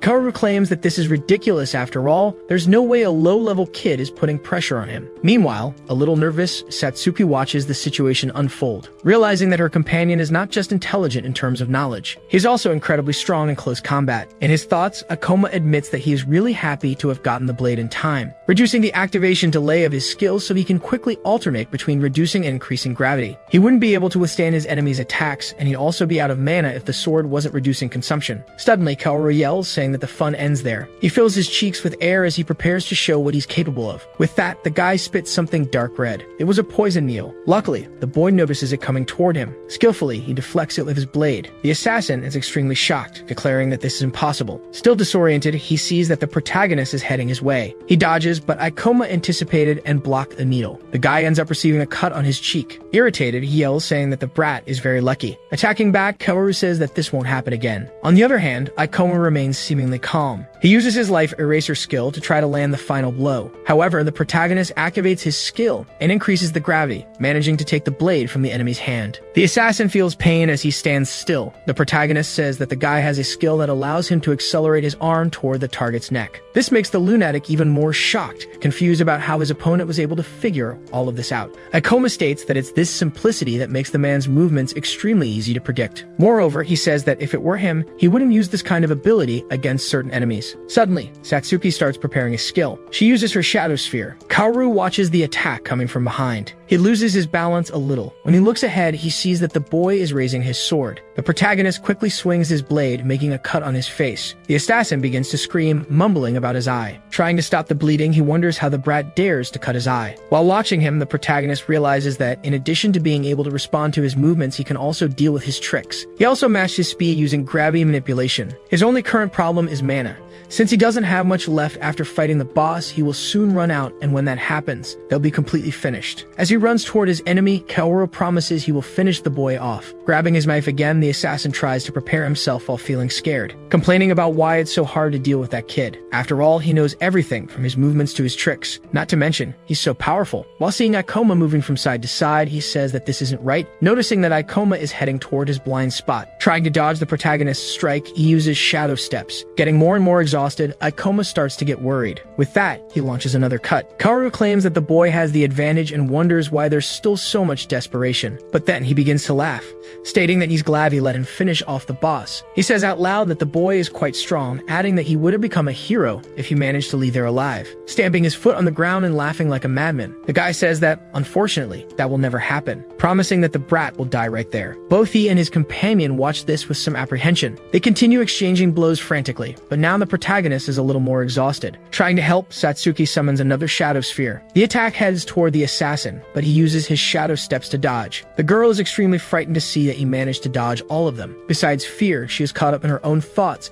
admitting that she's not being helpful at all. Watching her companion fight frantically against a stronger enemy, she realizes that even with Ikoma having the advantage, the boy has started to be pressured by the opponent. The lunatic continues shouting, claiming that he loves this. Still exchanging blows, he says it's not every day you find an enemy you don't know if you'll kill or die against. He asks them to enjoy the battle as much as possible while it lasts. Ikoma tries to land another cut, but the psychopath manages to dodge. The protagonist is getting more and more nervous and anxious. Taking advantage of the weight of his sword, the boy uses his leg to try to land a blow. He manages to hit an attack on the opponent's chin. The guy gets even angrier, but quickly tries to distance himself. Kaoru says that apparently he has many tricks up his sleeve. Mentally, Ikoma confirms that he can make his body lighter with the gravity reduction skill, perform acrobatic movements and attack. Thanks to this skill, he can dodge practically anything. However, his enemy has realized that he is running out of mana. The guy continues laughing maniacally while watching the boy. In his mind, he says that now Ikoma is using an active skill to increase his physical abilities, but you won't be able to keep it up for much longer. And that will be the moment he finishes off the brat. The assassin says that apparently the protagonist won't last much longer. With that, he resumes attacking in every possible way. In the middle of this sequence, Ikoma realizes his mana is gone, and this will be his final attack. As the boy jumps, Kaoru is surprised, not knowing how he's doing that. Looking up, he wonders if this is part of the boy's abilities. But the assassin begins to say that it won't matter, as he won't be able to move in the air. But the protagonist claims that he has one chance to use the skill to increase gravity, so he must put everything into this chance. Gripping his sword tightly, he says he will put all his remaining mana into this attack. With that, he uses Meteor Fall, pushing his opponent to the ground. Straining with all his might, Kaoru asks what kind of incredible power that is. Realizing that no matter how much force he applies, he can't throw him back. Unable to hold back his opponent's blade any longer, the guy receives a large cut on his chest. The protagonist is extremely tired while being notified that his mana has hit 0. His companion approaches him, calling out to him. Happily, she says that Ikoma has won. However, he simply apologizes. Fainting, the boy continues apologizing to Satsuki. Right behind him, severely injured Kaoru gets up. While cursing him, the assassin says the brat must be out of mana by now. Kneeling on the ground, unable to move, Ikoma tells his companion to run. Using the little strength he has left, he says the guy won't be able to reach her. But for that, the girl needs to start running now. Even his opponent admits that he's an incredible guy since he must be exhausted after facing the boss. And yet, he continued fighting him to keep Kaoru from getting close to the girl. This leaves Satsuki even more shocked. Meanwhile, the lunatic says he can't believe Ikoma was facing him to protect such a pathetic person, admitting that he's starting to admire him. The protagonist is getting increasingly irritated by this, and the guy still says that he's impressed that Ikoma hasn't told him his full name. On the other hand, Satsuki is caught in those words, wondering if she was really dragging Ikoma down. With tears in her eyes, she admits that Aoi was right and that she should have given up on being a hunter.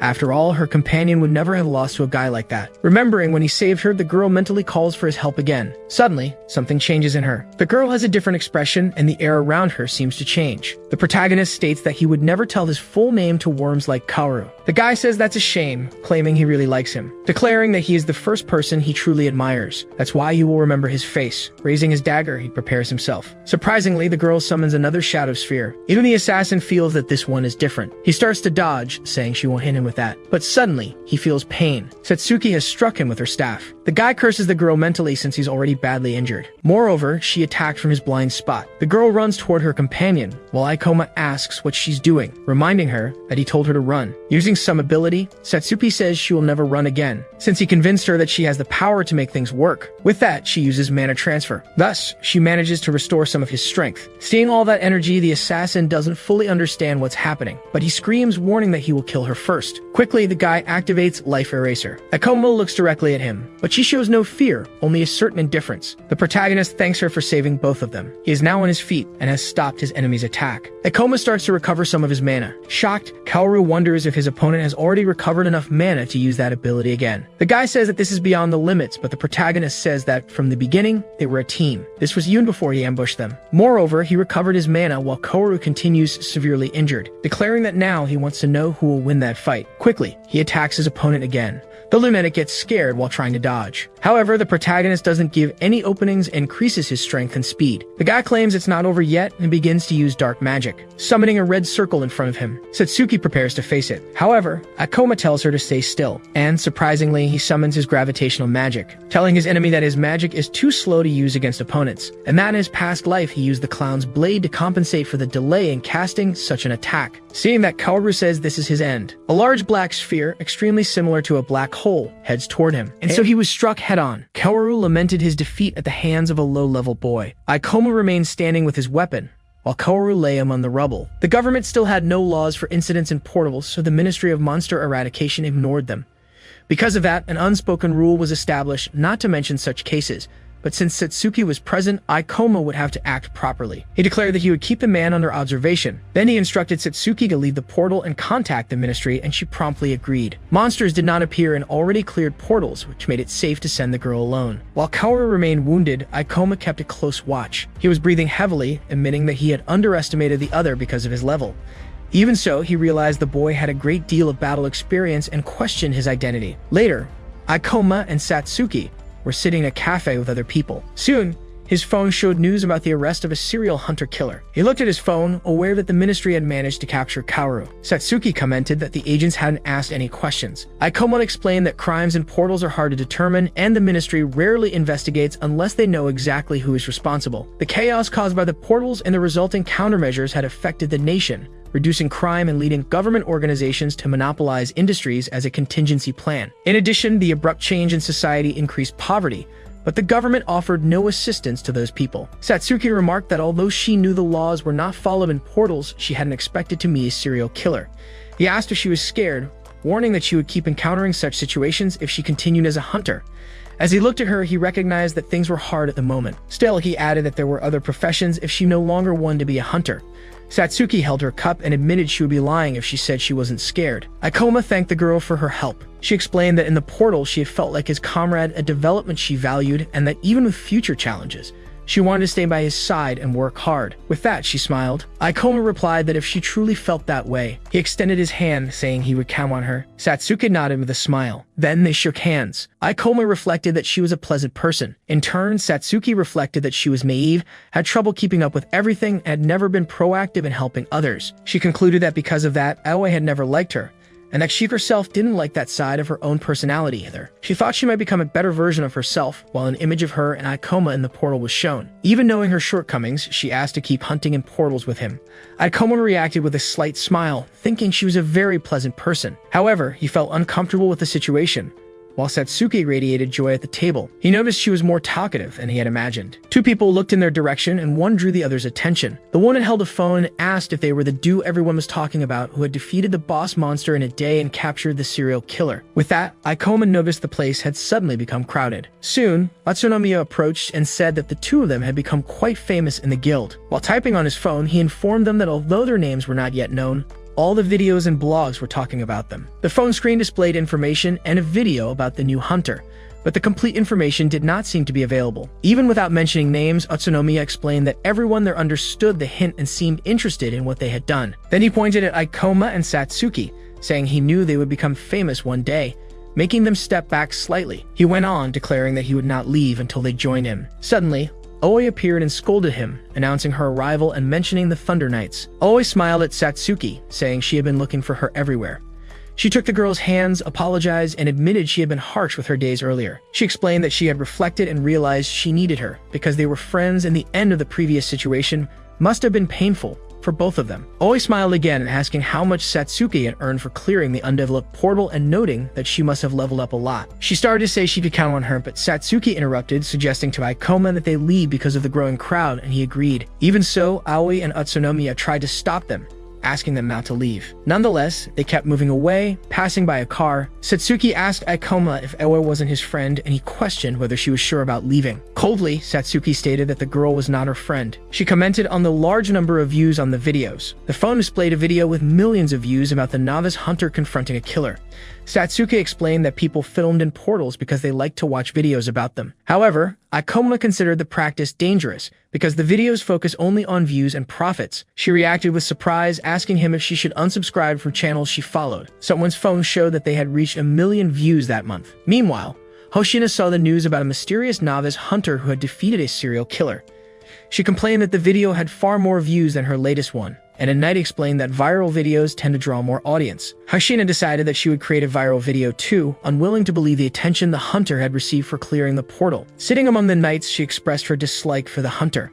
The scene shifts to Ikoma and Satsuki, sitting at a table in an indoor setting. She asks if the weapon he is referring to is for her. Ikoma confirms, explaining that it is more effective to face powerful monsters in order to evolve, rather than many weak ones as illustrated. Thus, he stresses the importance of having a good weapon, especially an expensive one to increase damage, since enchanters have low attack stats. Next, he suggests that they look for portals where they can earn money. Satsuki tries to refuse, saying that he doesn't need to work so hard for a weapon for her, and apologizes. However, Ikoma reassures her, saying there is no need to apologize, as a good weapon for his partner will benefit him as well. Hearing the word partner, she reacts with surprise and delight. Soon, she expresses her excitement, confirming that they are partners, while he reflects on her naivety and on not wanting her to be manipulated. Satsuki asks where they can find such a portal, and Ikoma points to the tablet in front of him. He reveals that he already has a portal in mind, showing her something on the tablet. The portal he has in mind is the tomb with the ancient king, described as a new and undeveloped place with a high chance of rewards. While working at the computer, it is revealed that special locations are rare portals, and no one knows that the tomb of the ancient king is one of them. Ikoma reveals that he has this knowledge because he studied all the information about portals in his previous life. It is said that selling the items found there is lucrative, and he wants to trade them for money. In addition, it is possible to find rare items in portals like this one,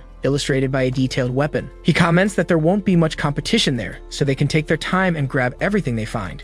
Satsuki notices that Ikoma is laughing in a peculiar way. Next, they approach the entrance of the tomb of the ancient king. As they walk through the mist, Satsuki turns back anxiously while he moves forward. Suddenly, a level 29 skeleton soldier appears. Ikoma invokes his power to reduce the enemy's gravity. He then attacks the skeleton with his sword. He moves swiftly, and Satsuki watches the scene. She thinks that Ikoma looks very skilled in battle.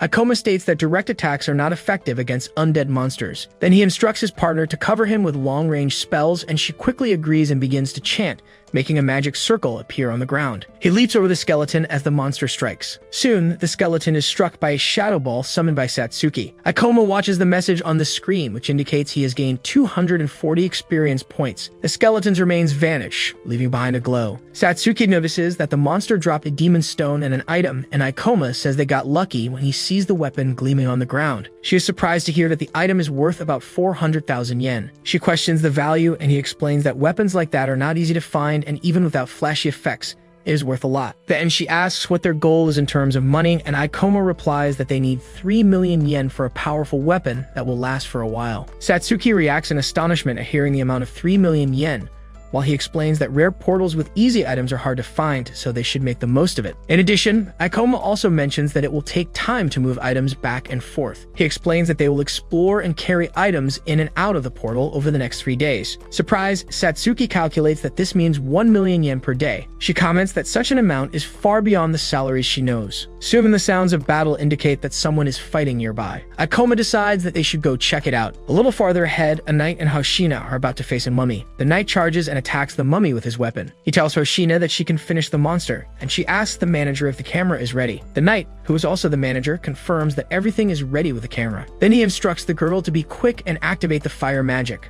Hoshina gets ready, wielding her weapon with a fiery aura around it, while the camera films her. Soon, she leaps toward the mummy and strikes the monster with her flaming weapon. Thus, Hoshina finishes off the enemy, which falls to the ground. She presents herself with a smile to the camera.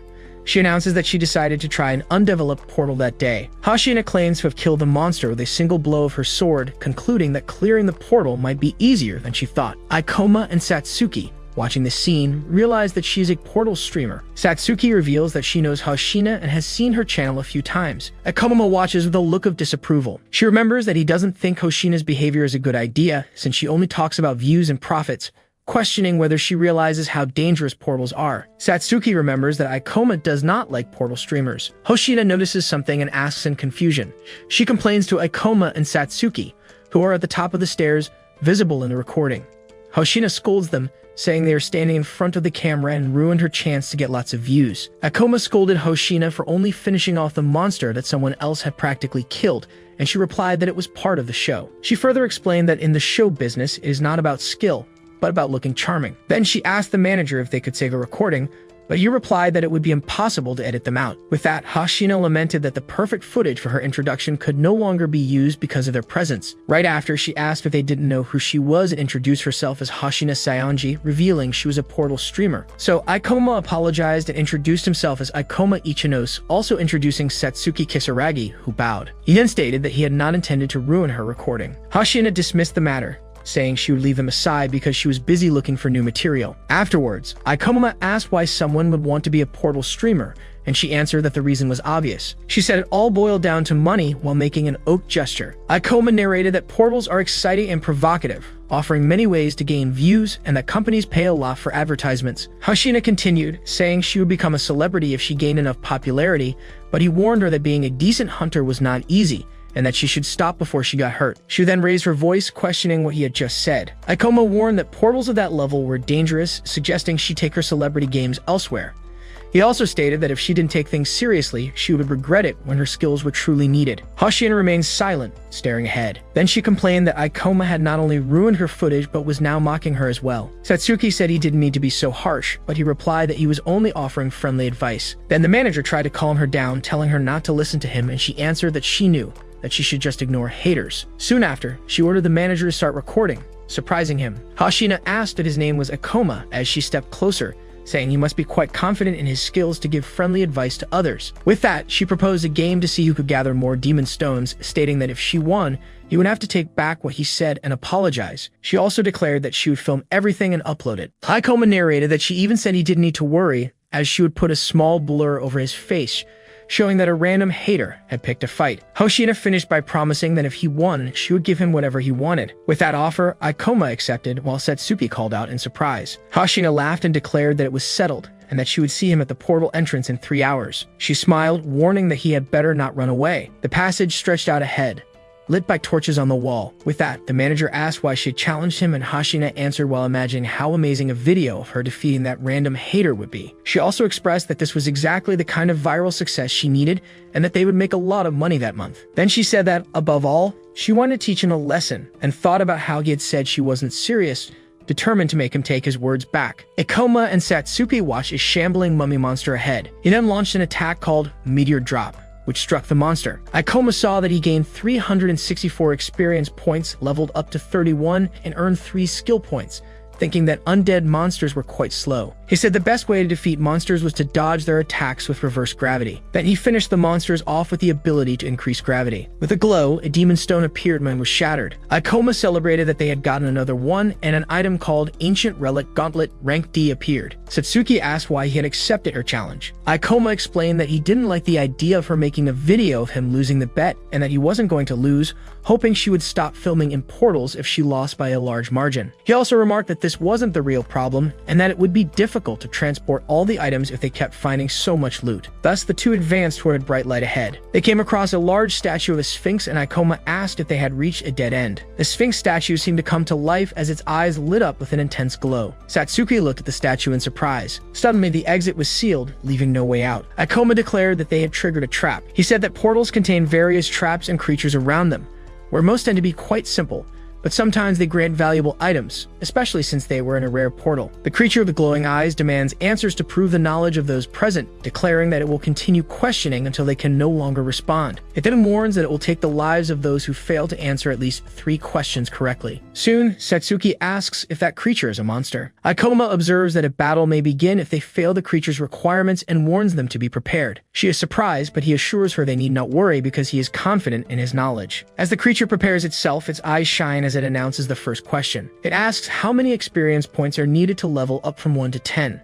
Ikoma immediately provides the correct answer, surprising Satsuki beside him. The creature confirms the answer and Ikoma realizes he needs only 2 more correct, glad he had gathered information in his past life. Next comes its 19th question about a monster with 3 heads and 4 legs, and Ikoma promptly answers, the frightening doll. Sitting beside Satsuki, he asks the creature if it truly intends to keep questioning, reminding it that it had said it would not stop until he could no longer answer. Watching the situation, Satsuki suggests maybe he should purposely miss a question to help the creature. Visibly agitated, the creature announces the 20th question. It asked about a monster that leaves a trail of green slime, and Ikoma answers that no portals currently contain such a creature. He explains that green slime is only made through alchemy, and that he would not fall for such a trick. The creature cries out that he has answered all 20 questions correctly, unable to believe the result. As stones fall around them, the creature expresses its astonishment at Ikoma. Through his narration, he recounts that the door finally opened and the statue seemed confused, as if it had been giving an open book test, and it apologizes, calling him the returned. Satsuki points at the statue and tells him there is something inside it. Ikoma reacts with surprise upon seeing a glowing ring identified as a rank B storage ring. He holds the ring, describing it as an extremely useful item that rarely appears. She asks if the item is truly that valuable, and Ikoma explains that with the right buyer, it could be worth between 10 and 100 million yen. Satsuki expresses her surprise, asking if the item is really that rare. Ikoma admits he did not expect to find something so rare in a portal of that level. He wonders if the reward was given because he answered all the questions correctly, while images of the irritated creature appear in his mind. Satsuki worries about the time loss and their delay in the wager, but he explains that the ring will save them time by helping carry items. Ikoma smiles, saying that now they are in a much better situation. As they walk, he says that the monsters are not difficult to defeat. He attacks a skeletal warrior with his weapon, explaining that they are resistant to close attacks, so he closes in to strike them. Satsuki, in turn, casts spells from a distance to bring the monsters down. Hashina reports that mummies are slow, allowing her to use gravity manipulation for powerful attacks against them. She adds that mummies are great targets for mana draining. Ikoma says that the likelihood of having obtained rare items in that portal is incredible, noting that he went from level 31 to 33 and acquired 2 rare weapons. He uses the ring to store the items, activating the storage ability. He comments to Satsuki that the new item is very useful and that they have already collected 6 demon stones, enough to win the wager, but that they are there to make money. Ikoma smiles and suggests they hunt all the undead monsters before time runs out. The scene shifts to Hoshina, panting, celebrating that they finally brought down the monster. She explains that these monsters are quite troublesome because they never stop attacking and are very resilient. The knight remarks that they have only killed 2 monsters so far, and that it is taking longer than they expected. He agrees that on any other day they would have been done by now, then mutters that they need not worry because their opponents are probably not doing any better. Hoshina thinks about paying off the opponents to pretend they lost the bet, but the warrior beside her scolds her, saying they should stop making fake videos. Ikoma, accompanied by Satsuki, approaches Hoshina, who is surprised and comments that she must be doing quite well if she has time to sit around. She snaps back, saying she is fine and hopes he is managing to keep up, then suggests she might let it slide if he apologized. Ikoma ignores the suggestion and activates the storage ring to show the items. Hashina cries out that she can't believe what she's seeing as she is bathed in the glow of the many items and demon stones emerging from the ring. Shocked, she asks how he managed to get all those demon stones and items, also questioning the bracelet and his ability. Ikoma smiles and asks what the problem is. Speechless, Hashina recalls her own earlier suggestion that she might forgive him if he apologized. Irritated, she declares that the contest is not over and orders her manager to follow her as she storms off. Satsuki asks why he was so rude to Hashina, and he replies that he was only trying to motivate her. He then adds that he hopes she does not get too motivated and end up acting recklessly. Satsuki asked Ikoma about his dislike for portal streamers. He explained that the problem was not simply dislike, but their lack of seriousness toward the risks of being a hunter. He went on saying that a hunter can die easily inside a portal, and therefore no one should treat that lightly, citing Hashina as an example of a streamer chasing fame. Ikoma stated that if she wasn't truly committed as a hunter, she would regret her choice when facing real danger. To win the bet, Hashina would need to do something that completely changed the situation. She soon realized that he would certainly win the contest of demon stones, so she would need to convince him otherwise. Her companion warned her that they had gone too far and were running low on mana.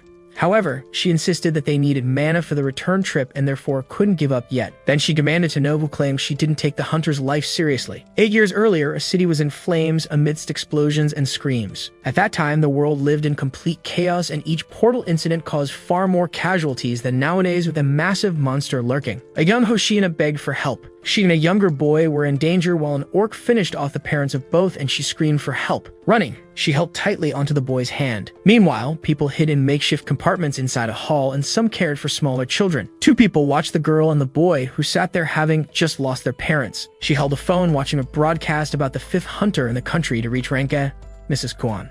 At that moment, Hoshina hated the helplessness she felt in the face of tragedy, and so she decided to become stronger. She explained that she never imagined she would come so far or speak in front of a camera, but that it made her happy. She was glad to be able to give hope to others who lived in fear of monsters. She added that she never dreamed of being as powerful as that hunter, but she wanted to be like her, someone who offered hope and encouragement to her viewers. Determined, she stated that she would not let anyone say she wasn't committed enough, and that she would make Ikoma apologize. Soon after, she told her companion that they didn't have good footage from that place and that they should look for a larger monster. She then headed toward a spot where noise was coming from, saying it sounded like there was a big monster, exactly what they needed. While running, she said she had always been lucky. Her companion praised her as she thought about moving forward. Suddenly, she emerged from behind a wall, declaring that a good filming opportunity had appeared. In front of her stood a large golden monster, resembling a pharaoh with several weapons, standing over a fallen person. An information screen revealed that the monster was an undead pharaoh, level 40, the boss of the portal tomb of the ancient king. Terrified, she said it couldn't be possible that a rank B boss monster was there, realizing it wasn't something she could handle. Then her companion stated that someone had probably lured the monster there while trying to escape. He added that they needed to leave immediately, forgetting the videos and the bet. Hoshina agreed, saying the monster would not be able to follow them through a narrow path. The person lying on the ground cried out for help.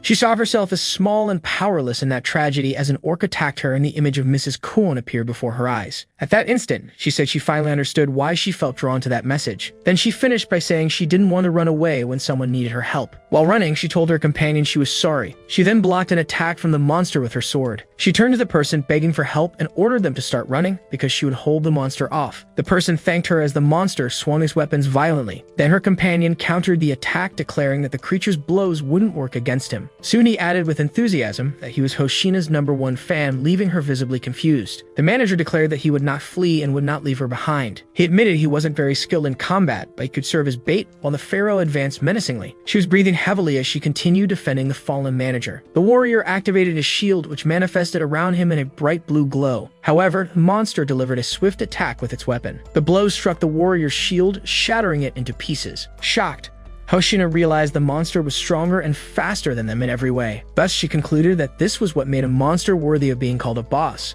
She was visibly shaken as the massive enemy advanced with overwhelming presence. The pharaoh brandished his 2 weapons before him. Faced with the scene, she seemed apprehensive.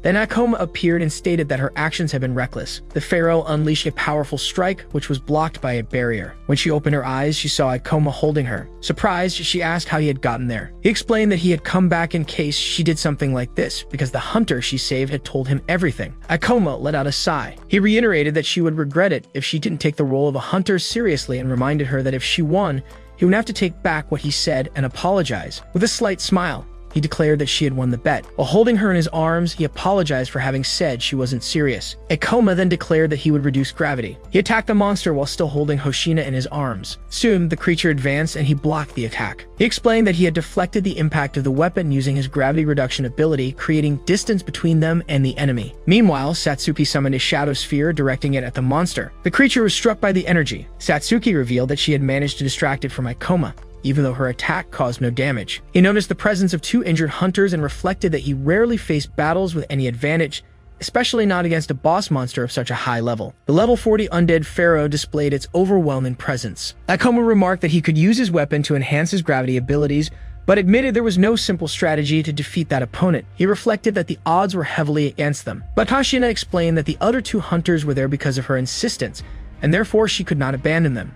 Akoma added that he didn't mind an occasional challenge. He then asked Satsuki to help replenish Hoshina's mana. Soon after, he declared that he would try to distract the monster while Hoshina recovered. He noted that Hoshina had used fire magic and concluded that she was a swordswoman who fought with her weapon but covered her weaknesses with minor spells. He kept analyzing, imagining that she probably also possessed a healing ability. With that, she could heal herself while he kept the monster busy. He thought about how his gravity reduction ability increased his speed at the cost of power. Akoma moved swiftly, observing that the good news was that for now, he didn't need to worry about attacking the creature. The level 33 hunter stated that he only needed to keep dodging, though he admitted the enemy's level was far too high for him. Even so, he believed the gravity ability would be enough to keep him out of reach. At that moment, the injured hunter asked to help Hoshina, and Ikoma replied that he could count on him. Ikoma leaped to dodge a strike, explaining that the boss monster was huge, fast, and had 4 arms. Then the creature attacked, slamming the ground with tremendous force. The pharaoh blinked its eyes, and Ikoma reflected that it had been an extremely fast and powerful strike, wondering if it was the creature's finishing blow. He concluded that he would have to stay alert not to be caught by that ability. Meanwhile, the fallen hunter questioned whether he was still alive,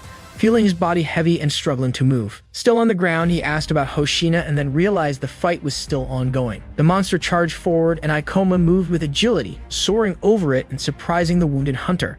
Without understanding, the hunter wondered how Ikoma was moving so fast, still trying to reach his camera. Ikoma defended against an attack by running along the creature's forearm. With a quick movement, he lunged at the monster. The knight filmed Ikoma with his camera, exclaiming that it was a glorious scene. Ikoma reflected that none of his attacks were working, as the gravity reduction ability also weakened his power. He also thought that the monster's level was far too high for him, and that he wouldn't be able to bring it down alone. However, he believed there was still a way. With a surge of energy, Satsuki and Hoshina used reverse mana drain. Then Hoshina exclaimed that this should be more than enough and activated her healing ability. With a determined smile, she declared she was ready to fight again. Satsuki informed him she would provide support from the rear, while Ikoma thought that now they had a real chance to fight. However, he also noted that they were still at a huge disadvantage. He concluded that if the fight dragged on, they wouldn't last long against a high-level boss monster. Ikoma faced the imposing undead pharaoh. Then the figure attacked several times, but none of its strikes landed. He began to observe the surroundings. When he noticed, he was standing before a smaller creature, until Satsuki realized that he was surrounded. She extended her hand and used her ability to reduce gravity, making the statue lighter. Then she quickly hurled the statue toward the pharaoh. Ikoma shouted to Satsuki, telling her to attack the creature's mask. She answered promptly, readying her weapon as a blue aura enveloped her. She launched a sphere of dark energy that collided with the figure. The smoke cleared, revealing the monster's eye region. Satsuki saw that the attack had caused no damage but understood the information she needed. With that, Ikoma concluded that the mask served as a powerful protection, making the creature's face its weak point. Quickly, Hoshina moved to the pharaoh's blind spot. Even with the creature's intense attacks, she persisted, lamenting how difficult it was to dodge 4 arms at once.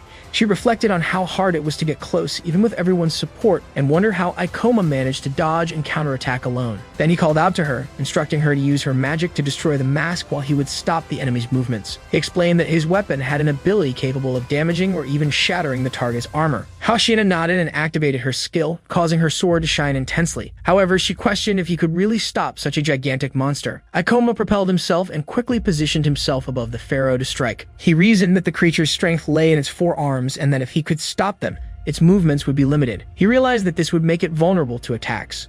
With that, he activated his gravity ability to restrain the figure. He said he had used his technique specifically to pin down the pharaoh's arms rather than its torso. With the creature's shoulders immobilized, it could no longer use its arms to break the bindings. Ikoma reflected that this strategy only worked against large monsters with multiple arms on each shoulder. As he watched the figure being restrained by his ability, he prepared for the next move. At the same time, Hoshina focused, thinking she could finally reach her target. She unleashed her skill, sending a powerful burst of energy. The undead creature was struck directly by the attack. The pharaoh's mask cracked and shattered into pieces, revealing its face. The creature's face was exposed, showing multiple eyes and deformed mouth. They both watched the monster, Ikoma noting that its weakness had finally been revealed, while Hoshina recoiled in fear at the creature's appearance. Ikoma rushed toward the figure, determined to bring it down while it was still bound. He then reversed gravity, leaping to avoid the pharaoh's attack and shattering the ground around them on impact. He foresaw that the creature would use all its arms for a final strike and would lower its head as it gathered them. He realized that this movement would expose its greatest weakness. Then he exclaimed that this would be the end, delivering a decisive blow against the enemy. At that instant, he activated his skill, Meteor Drop, unleashing a powerful attack that struck directly at the pharaoh's head. With a smile, Ikoma held the golden ring and discovered that he had leveled up after defeating the boss monster. Meanwhile, Hoshina was helping the injured warrior on the ground, while another only watched.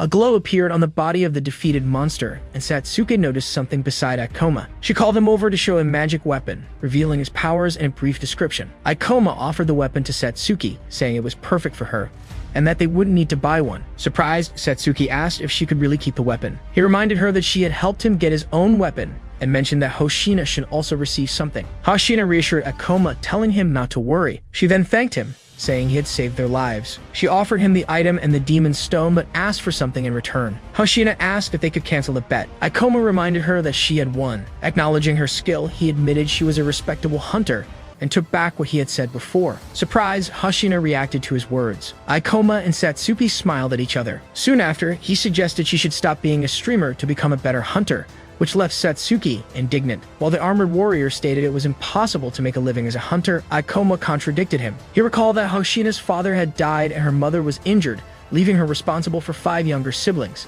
Hoshina tried to silence the armored warrior, but he continued speaking about how hard she worked to support her family. For that reason, Ikoma apologized for having made assumptions without knowing her situation. She turned away, saying she enjoyed what she did, and that you shouldn't misunderstand.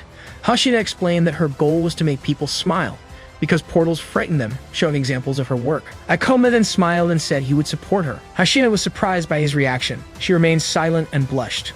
4 people, including Ikoma, Satsuki, and Hoshina, spoke with 2 uniformed men holding documents. The scene shifted, and Hoshina asked about the state of the camera, remembering it was expensive and could capture fast movements, hoping it wasn't broken. One of the warriors confirmed that the camera was working, which relieved her. Even so, the warrior complained that they had barely gotten demon stones or recordings from that portal despite almost dying there. Hoshina thought they maybe should have asked for the boss monster's demon stone, but said she wouldn't accept anything out of pity. She kept asking if the camera hadn't recorded anything useful, begging them to tell her there was something. The camera then showed a recording of Ikoma in action. Later, at the Morima branch of the Hunters Guild, Ikoma sat reading a book while Satsuki watched something on her phone. Excitedly, she called him over to see a video. Ikoma suggested that instead of searching for information in videos, it would be better to get it directly from experts. The phone screen showed an image of him with the title, "The Rumored Supreme Hunter Appears." A video of Ikoma facing the monster posted by Hoshina was gaining many views. In the comments, people praised Ikoma's speed and his lack of fear in front of the monster. He smiled faintly. Ikoma noticed that all the stares he was receiving were because of the video, and Satsuki, excited, told him he had reached 1 million views in a single day. Meanwhile, in her room, Hoshina was happy to see that the video of Ikoma she had uploaded had already hit that impressive mark. She celebrated with her arms raised, cheering for herself. Suddenly, the phone rang, showing the name Ikoma Ichinos on the screen. Surprised by the quick contact, Hoshina answered the call, remembering she had given him her number to exchange information. However, her expression changed when she heard Ikoma ask sharply how she had dared to post a video of him. Sad, Hoshina considered taking the content down, but Ikoma remembered the scene where she tried to silence the warrior who spoke about her struggles to support her family. He then said it didn't matter, simply stating that he had noticed the video, which left Hoshina relieved. Changing the subject, she mentioned that the video had received many views. With a big smile, she suggested that next time they could film something like a portal date. Right after, Hoshina noticed that the call had ended. Satsuki asked if she hadn't been saying something before Ikoma hung up, but he chose to ignore it. Meanwhile, Ikoma reflected that if his level continued to rise, perhaps he could find time for something truly important. He thought about obtaining an extremely rare item that once seemed unreachable, known as the Ring of Wisdom. With that in mind, he clenched his fist, believing that he could even change the course of history. A moment later, the receptionist pointed to the screen, confirming that Ikoma was at level 36, indicating that he now had the necessary experience. Then the protagonist was promoted to rank C and was duly congratulated. After that, Ikoma and Satsuki stepped away from the administration desk. She expressed admiration for his rapid rise, and he thanked her, wishing that she would also be promoted soon. Meanwhile, the receptionist at the administration desk was impressed by the speed of his advancement, something never seen before. Ikoma considered that his rapid progress was the result of his knowledge and experience, explaining that the most effective method to level up was to defeat high-level monsters. Soon after, Satsuki stated that he was one of the strongest rank C hunters and promised to work hard to reach the same level. In response, he declared that by the end of the month, he would become a rank B hunter. Satsuki showed concern over this ambitious goal, questioning if he wasn't pushing himself too hard and noting that few guilds had anyone that strong. Finally, Ikoma revealed that he had a specific item in mind that he wanted to obtain. To get it, he would need to access a high-level portal called the Library of Illusions, and for that, he needed to be a rank B hunter. He explained that the boss monster of that portal, one no one had ever defeated, would drop the Ring of Wisdom, exactly what he sought. Surprised, Satsuki asked how he knew what the monster would drop. She then asked if his reason for wanting this rare item was connected to what he had told her before, and Ikoma confirmed it. He pondered that the Ring of Wisdom might have some connection to the appearance of portals, which left Satsuki even more astonished at the importance of the object. He detailed that the ring was a high-value item that had suddenly disappeared before it could be analyzed in his previous life. Ikoma mentioned that in the past, specialists had used it to understand how portals appeared, and that even though it would be difficult to reach the required rank in time, he still wanted to obtain it. He stated that the item was something he wanted for himself, but that she didn't need to help if she didn't want to. Satsuki replied that she didn't mind, remembering how much he had helped her. She also said she felt happy to be needed by him, and Ikoma thanked her in return. Satsuki then expressed doubts about him reaching rank B before the end of the month, mentioning that promotion depended on portal records. Even so, he assured her that everything would be fine because he already had a plan in mind. He declared that the focus would be to create an impressive portal record. Soon, a boss monster, the level 32 red troll, appeared.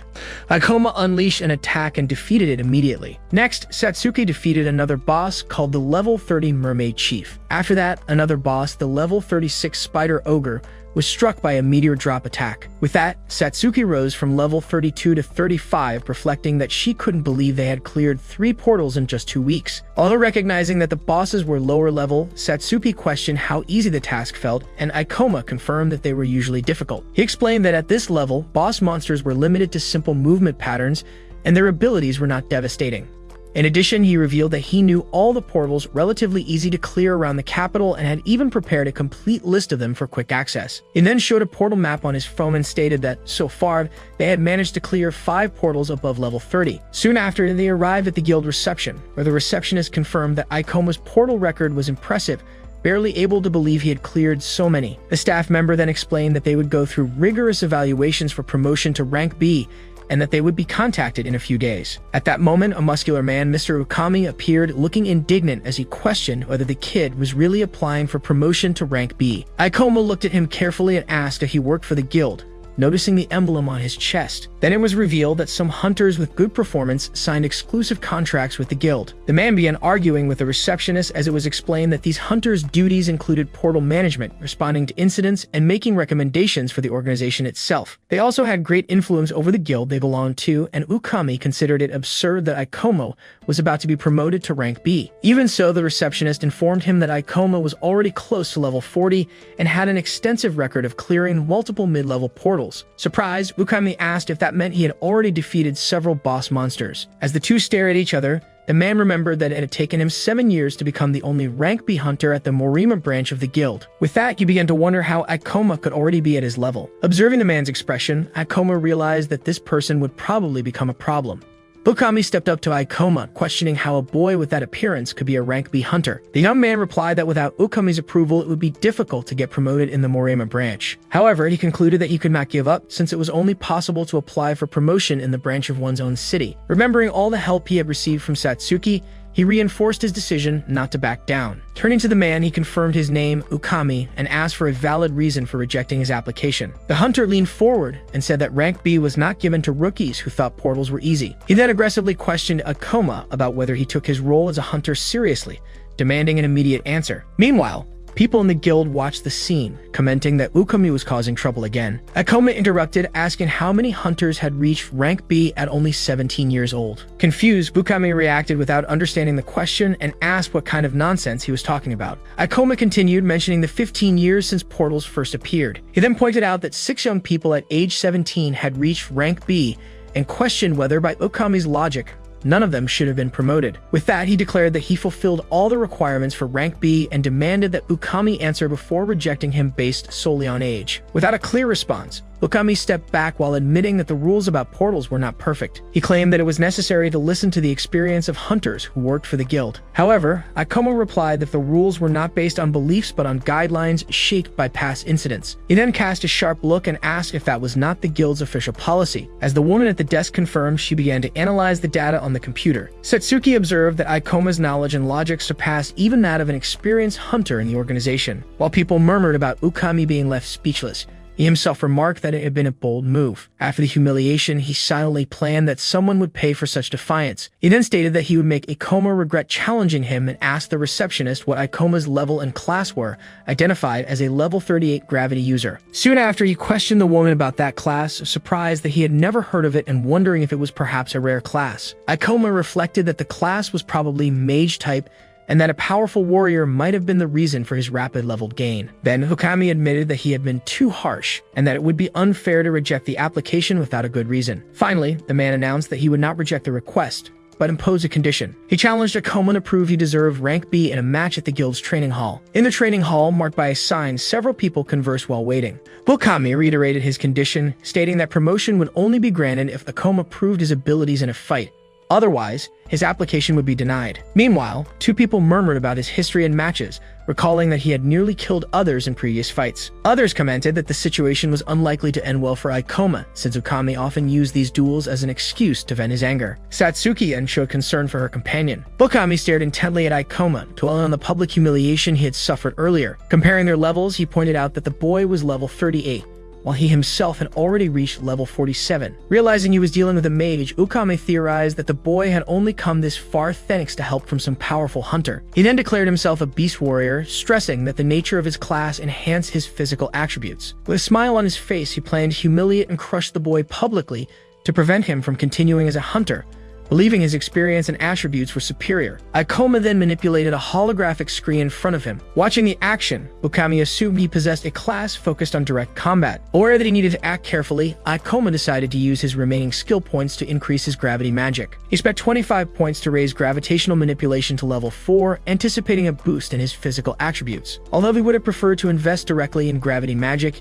he concluded he had no other choice and decided to proceed. At that moment, Ukami taunted him, assuming he had been hoarding points before the battle and had led an easy life so far. With a sarcastic tone, he warned about possible accidents in fights, advising him not to get hurt. Ikoma simply thanked him for the advice. Then the challenger asked him to show his skills, and Ikoma responded by drawing his sword. With a determined expression, Ukami planned to prove his superiority before everyone present. He smiled, resolved to humiliate Ikoma publicly and prevent him from returning to work as a hunter. Ukami, wielding his weapon, invited his opponent to start the fight whenever he wanted, making it clear that he would not use any skills, though the other could. Ikoma remained silent, simply observing the situation. Standing still in the center of the area, he was watched by many onlookers from above, all curious about what was about to happen. With a confident smile, Ukami declared that now it would be the boy's turn to be humiliated in public. As soon as Ikoma announced the start of the fight, he activated an ability that reduced the gravity around him. In Ukami's mind, the boy's attacks would never reach him, and he would end up as a joke. However, with a swift movement, Ikoma dashed forward to strike. Seeing the speed of the attack, Ukami was stunned, unable to understand what had just happened. While blocking the blow with his weapon, he questioned how his opponent could move like that at such a level.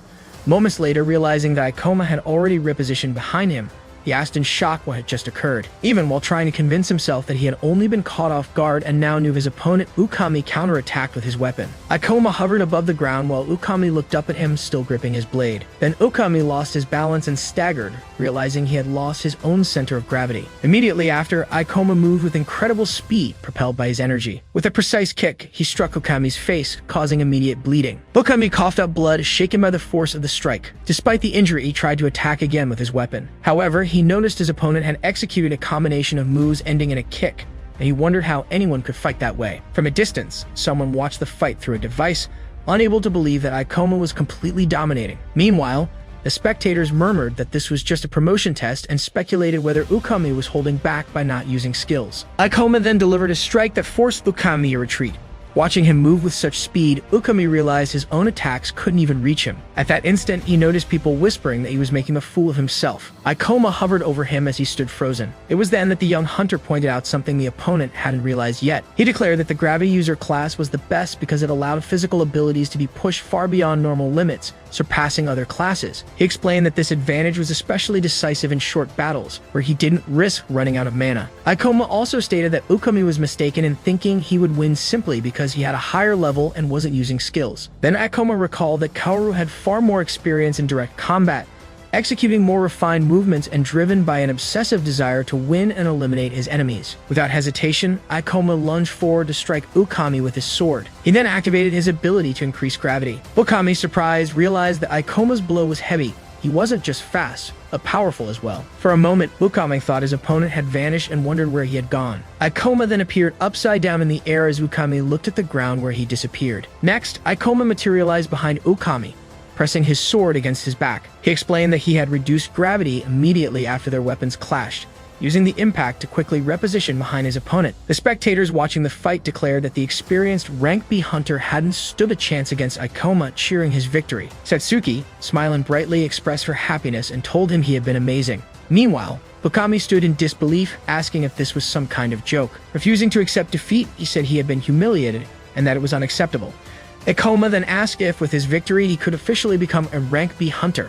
Suddenly, he stopped moving, sensing something strange. Consumed by a red aura, Ukami lunged at him aggressively. He roared at Ikoma, his eyes glowing red as he activated a claw skill. With a swift motion, he slashed with the activated claw. The attack struck Ikoma, forcing him back several steps. Ikoma admitted he hadn't dodged the strike because he had let down his guard, believing the fight was over. Watching Ikoma, Ukami thought the whole situation was ridiculous. He explained that he had used his weapon as a distraction to hide his real move, though Ikoma had still managed to block part of the attack. Outside the arena, people began murmuring about what had just happened, declaring that it was cheating since the fight had ended. They also pointed out that Ukami had clearly said he wouldn't use skills during the duel. Even so, he remained furious, being booed by the crowd. Confused, Ikoma asked what was happening and whether the promotion test would continue as a swirl of energy formed around him. Ukami clenched his teeth, consumed by rage, and swore he would not let Ikoma mock him, vowing to turn the boy's life into a living hell. Ikoma asked if his performance proved his eligibility. Meanwhile, Ukami reflected that it would be unacceptable to be defeated by someone of a lower level, as that would compromise his influence within the guild. With that, he declared that it was useless to continue and refused the promotion request. The news of the results stirred murmurs among the onlookers, while Ikoma remained standing still. Then the evaluator stated that although Ikoma had agility, he was incapable of delivering a decisive blow, which made him weak against powerful monsters. Right after, he explained that he had deliberately given several opportunities, but the boy had not taken advantage of them. Finally, he pointed out that Ikoma failed to dodge his final technique and ended up injured, proving an inability to react to unexpected situations. The spectators began to murmur that this was unfair, commenting that Ukami would have rejected the promotion no matter what. Hearing this, Ukami demanded to know what had been said, causing one man to flinch. Another man advised him to keep quiet so as not to provoke his anger. At that moment, Utsunomiya shouted Ukami's name, asking if he felt no shame for what he had just done. Ikoma then realized Utsunomiya was there. The man accused Ukami of not keeping his word about not using abilities and stated that Ikoma had held the upper hand throughout the entire fight. In response, Ukami told him to shut up, calling him a nobody. Even so, Utsunomiya assured Ikoma that he would handle the situation and reveal the truth about what had happened. However, Ikoma refused the offer, questioning the use of the term best friend and the reason behind Utsunomiya's help. Satsuki, who had watched the fight, believed that he had won. She wondered why Ikoma was acting that way, remembering that he needed Ukami to acknowledge his abilities. Ikoma revealed that this was why he had made sure to show clearly the difference between them. Right after, he reflected that although he had hurt his opponent's pride, maybe he should have been less humiliating. He concluded that there was no use in realizing that now, since defeating him had changed nothing. Then someone approached, asking about all the commotion. Ukami recognized the Deputy Guild Master Surizawa. He asked why Surizawa was there, stating that he had been looking for him. The other man replied that he was evaluating a hunter, but that the subject had proven to be a waste of time. Surizawa looked at Ikoma and asked if it was really necessary to hurt anyone else, acknowledging that accidents can happen in combat. Ukami scoffed at the injury, calling it mere scratches. Then Surizawa told him to drop the matter. Ikoma watched as Ukami told his superior that they needed to discuss an urgent matter and was then called upstairs. Ending the test, he stated that he didn't have time to deal with the weak, while Surizawa walked away. Utsunomiya, surprised, commented that he was the strongest hunter in the guild. Satsuki turned to Ikoma and asked what they would do next. With a hand on his head, he replied that they would need to find other ways. As the elevator reached the 13th floor, Surizawa asked whether the combat had really been necessary for an evaluation. Ukami then explained that he had fought to show reality to someone arrogant who sought promotion. The deputy master then questioned the young man's candidacy for rank B, thinking that perhaps rookies did not take experienced hunters seriously. Seated in the room, he asked Surizawa what the subject he wanted to discuss was. The other man revealed that the main topic was the rank B portal of the Temple of Beasts, under the Morima branch. He explained that managing portals of that level was extremely lucrative, allowing hunters to grow and gather demon stones. Then he pointed to a tablet, reporting that abrupt changes had been noticed in the distribution of monsters inside the portal. He continued, explaining that mana density levels were also abnormal, and that the priority should be preventing disasters, not chasing profits. The evaluator, holding a paper, seemed to understand that Surizawa wanted to get rid of the Temple of Beasts to avoid future problems. Surizawa confirmed, explaining that the ministry wanted to keep rank B portals because they were scarce, and the guild master also hesitated to close it due to the profits. He added that the only reason for this hesitation was the fact that Ukami, as an experienced hunter, had declared the place safe. He added that the portal raised many questions and that personally he was not sure about its safety. Therefore, he asked the evaluator to offer the guild master a new opinion. The man then asked if this was the real reason he had been called. However, Sarizawa interrupted him, saying he was not finished. Then he covered his face with his hand and told him to shut up. Soon after, Lukami grabbed a paper and declared that the portal was fine, tossing it aside. Sarizawa bent down to pick it up, saying he hadn't even looked at the collected data. Even so, the evaluator stepped on the papers, asking what those data could possibly tell him. Still smiling, he declared that as an experienced specialist, he guaranteed the portal was safe and that he could clear it at any time if something happened. Slamming his hand on the surface, he affirmed that they could not afford accidents as no one even knew the real cause of portal disasters. Meanwhile, Sarizawa remained silent, merely observing. He then thought that their duty was to protect the area, and in the next moment, a sleeping creature opened its eyes. Ikoma thought the situation was troublesome. He soon reflected on Hunter Ukami's behavior. He explained that one could only request promotion in their own branch, making it impossible to bypass the hunter to achieve advancement. He then said they needed a rank B hunter to enter the Library of Illusions, and that although Setsuki could try the test in another branch, he did not yet have the required level for promotion. Therefore, he declared that they needed to find a solution. Just then, Hoshina arrived abruptly, asking the boy if the guild hunter had blocked his promotion. The young woman showed her phone, revealing that one of her fans had recorded a video of Ikoma facing Okami and sent it to her. She immediately suggested posting the video with the title, Guild Corruption? Okami's abuse of authority, confident that her 120,000 subscribers would react to the injustice. Ikoma asked if she was only doing this for views, and the girl denied it. She declared that she wanted to repay him for saving her, offering her help. However, she also admitted that she wouldn't mind if the action brought her views and profit. The boy said he didn't want her to post the video, mentioning that there was still much to be understood about portals. He went on to explain that the guild needed experienced hunters, and that criticism would not make people like Ukami change their minds. Furthermore, he warned that doing so would only put her in Ukami's sights, which made Satsuki react to the information. She watched as Hoshina asked if Ikoma was worried about her. Satsuki then asked if the girl had feelings for him. Hoshina reacted in shock, questioning what she was talking about. Soon after, she stated that Ikoma had many secrets and acted superior, saying she would never like someone so annoying, even if he had a handsome face. She clarified that she was only worried because he had saved her, and as an online celebrity, she would never risk a dating scandal. While watching her, Satsuki listened as Hoshina asked why she was staring, to which Satsuki quickly denied. Suddenly, the phone chimed and everyone looked at the screen. Satsuki read the emergency alert about a rank B monster incident in Tokyo and asked what had happened. Hoshina pointed to the phone as Ikoma explained that the incident was on Kitahana Avenue, caused by an overflow from the portal of the Temple of Beasts. He clarified that overflows occur when monsters invade the human world, and that the only way to contain them is by defeating the boss monster to seal the portal. He then reflected that the event was strange, as such a thing had never happened in Morima Ward in his previous life, questioning if it was only a coincidence. As memories from his past surrounded him, he wondered if the timeline was diverging from that of his earlier life. Hoshina commented that a supposedly controlled portal had malfunctioned. She asked why the guild had not predicted such an event, since they had analyzed portals for so long. The young woman admitted that she had never been in a rank B portal and did not have enough power to help. She soon remembered a scene of her father asking for help against a monster and declared that many people were weaker and needed her help. Then she stated she was heading to the location. Ikoma explained that no one knew how dangerous a defective rank B portal could become, since monster-related disasters could trigger other phenomena. At the scene of the incident, Bukami confronted a large creature amidst the rubble. The creature revealed itself to be a level 34 werewolf. The hunter leaped through the air to strike it with his weapon. He advanced quickly, declaring that no one would stop him.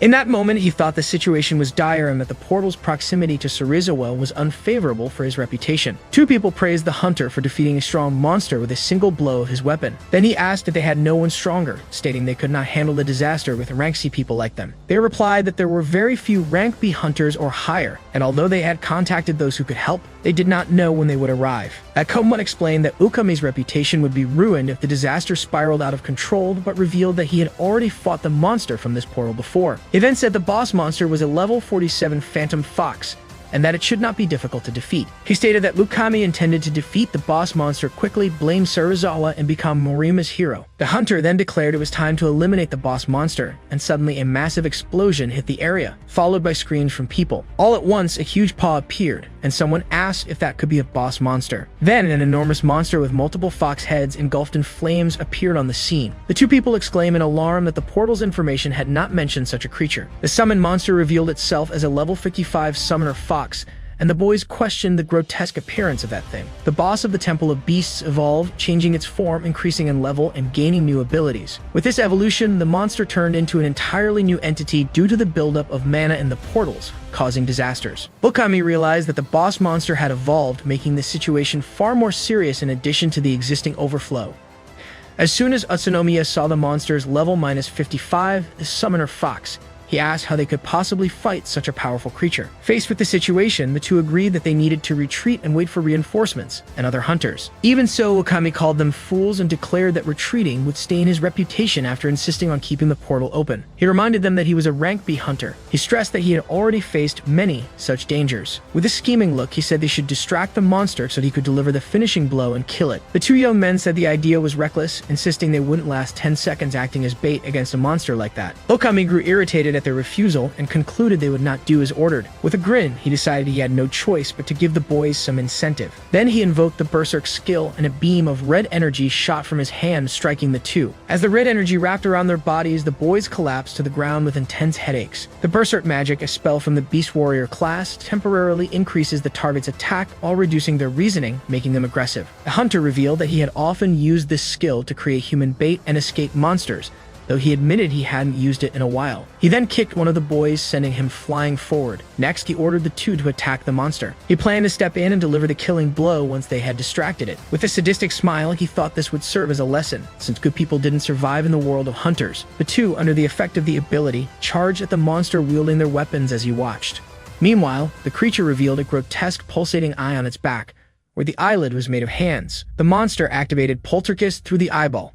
Soon it advanced toward the boys as debris levitated all around. Okami was taken aback by the situation, questioning how the creature could unleash such a powerful attack. While running for cover, debris rained from the sky. The boys screamed in pain, still under the skill's effect, and he dismissed them as useless. The hunter noticed a huge piece of rubble coming his way. With a powerful strike, he smashed the rubble using the Beast King's smash ability. He concluded that the monster was using telekinesis. He realized that the creature's power far exceeded his own. The fox monster pursued him, forcing him to run through the ruined city. He wondered if the enemy was supposed to be this strong.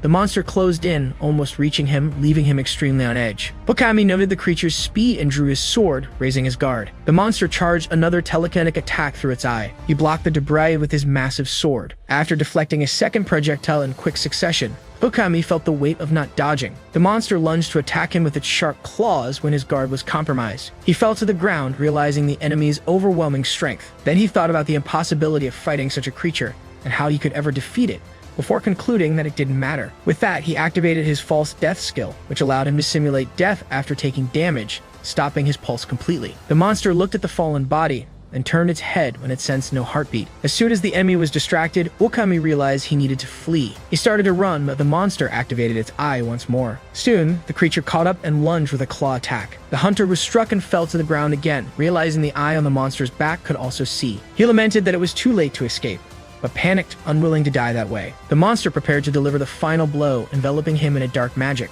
Okami was immobilized by the energy and wondered if the creature was mocking him. Then the dark mist invaded his body. He screamed in agony, with no way to escape that cruel fate. Finally, Ikoma arrived in the ruined city during the devastation caused by the monsters. Hashina healed an injured civilian, who was surprised to see his wounds vanish.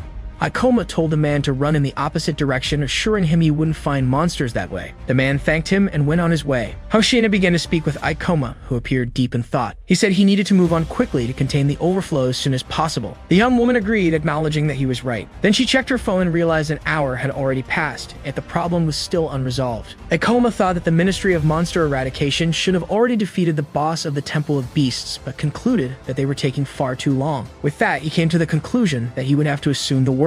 Okami struck the woman first, and she screamed in pain, falling in shock. He then unleashed an attack called Beast Claw, injuring the bald man. The man groaned from the wound and gripped his weapon tightly. Soon after, he counterattacked, clashing his weapon against Okami's. The attacker smiled maliciously, while the other glared at him, only to be sent flying backward by a powerful strike. The woman cried out the name Captain Kurokawa, and Okami laughed. He remarked that it was difficult to bring down a rank B hunter. He continued, saying that this was merely a side effect of the calamity and not just a normal monster disaster. In his eyes, the local troops and hunters would never be able to handle the situation. Even so, he laughed again and quickly charged at the bald man who tried to defend himself. Ikoma arrived just in time using his ability to reduce gravity. He collided with Ukami in midair before the other could be struck. Quickly, Ikoma deduced that Ukami seemed to be under the monster's mind control as the man hissed at him. The bald man tried to warn him not to fight, saying Ukami was no ordinary hunter. Ikoma attacked with fast and fluid movements. The onlooker was impressed, saying he couldn't believe a young hunter like him was dominating a rank B hunter. He continued to watch, realizing he had never seen anyone like Ikoma before. Soon he noticed that Ukami was using simple attacks, unlike his previous combat displays, and wondered if it was due to mind control. Even so, the hunter used his beast claw in a heavy strike, which Ikoma quickly dodged. With that, he noticed his opponent growing agitated and began varying his movements. As soon as he activated his gravity increase ability, Ukami was slammed down with tremendous force. Ikoma followed with a powerful strike, making him cry out in pain. Then Ikoma stepped closer and asked if he could see clearly now. Ukami glared at him, looking confused, and recognized Ikoma, asking if they were still in the training match. With a furious shout, he promised to kill him, entering a berserk state. Even so, he was struck again, the mind control proving even stronger. Ikoma slid his weapon into position, acknowledging that his opponent's level was higher than his own. Therefore, he declared he could no longer hold back and that it wasn't personal, readying himself for the attack. He launched an aerial strike at Ukami, hitting him squarely in the face. Ikoma planned to strike from above and increase gravity to execute his blow. Then he activated Meteor Drop, slamming into the enemy with devastating force. With the impact, Ukami screamed in agony. Next, Ikoma severed his right arm. He also tore the ligaments in Ukami's leg, leaving him unable to move. Ikoma stood there, breathing heavily, while the bald man watched him. The veteran wondered about the boy's power, imagining that he was holding back to avoid killing a rank B hunter. Hashina and Satsuki arrived, complaining about Ikoma's speed, and he apologized for rushing. He explained that different character classes had different movement speeds. The bald man instructed the woman to evacuate people to a safe location. However, Ikoma disagreed, saying they wouldn't have time for that. Then he spotted the summoner fox boss, a two-headed creature, approaching, and concluded there would be no time for evacuation. Satsuki and Hoshina stared at the creature anxiously. The creature roared, and the ground shook with a shockwave. Immediately, Ikoma readied his weapon, realizing how serious the situation had become. Meanwhile, the creature laughed mockingly. Satsuki questioned what kind of grotesque thing that was. Ikoma activated the menu hologram to gather information about the monster. The system identified the boss as a level 55 summoner fox from the Temple of Beasts. The fox's level was far higher than what had been recorded, and he realized this explained the monster's evolution due to the overflow of energy. Ikoma reflected that he had no idea what new abilities the creature might have learned through its evolution. Hoshina asked if the disaster would end if they defeated that monster, and he answered yes, but taking it down would not be simple. The summoner fox boss then summoned countless level 30 phantom wolves. Numerous wolves emerged around Ikoma, Satsuki, and Hoshina. The young woman realized the monster had summoned a massive number of creatures. Faced with the situation, she thought about the damage the overflow would cause and the people who would be affected. While the monster laughed, Hoshina noticed it seemed to be enjoying the chaos. Ikoma asked her, along with her companion, to handle the summoned monsters and protect the others while he advanced. She asked what he would do. He replied that he would bring down the boss monster as quickly as possible to stop the overflow. Hoshina extended her hand. Hey everyone, did you enjoy this story? I really liked it. If you want to follow the next part, make sure to subscribe to the channel and leave a like. See you in the next story, guys.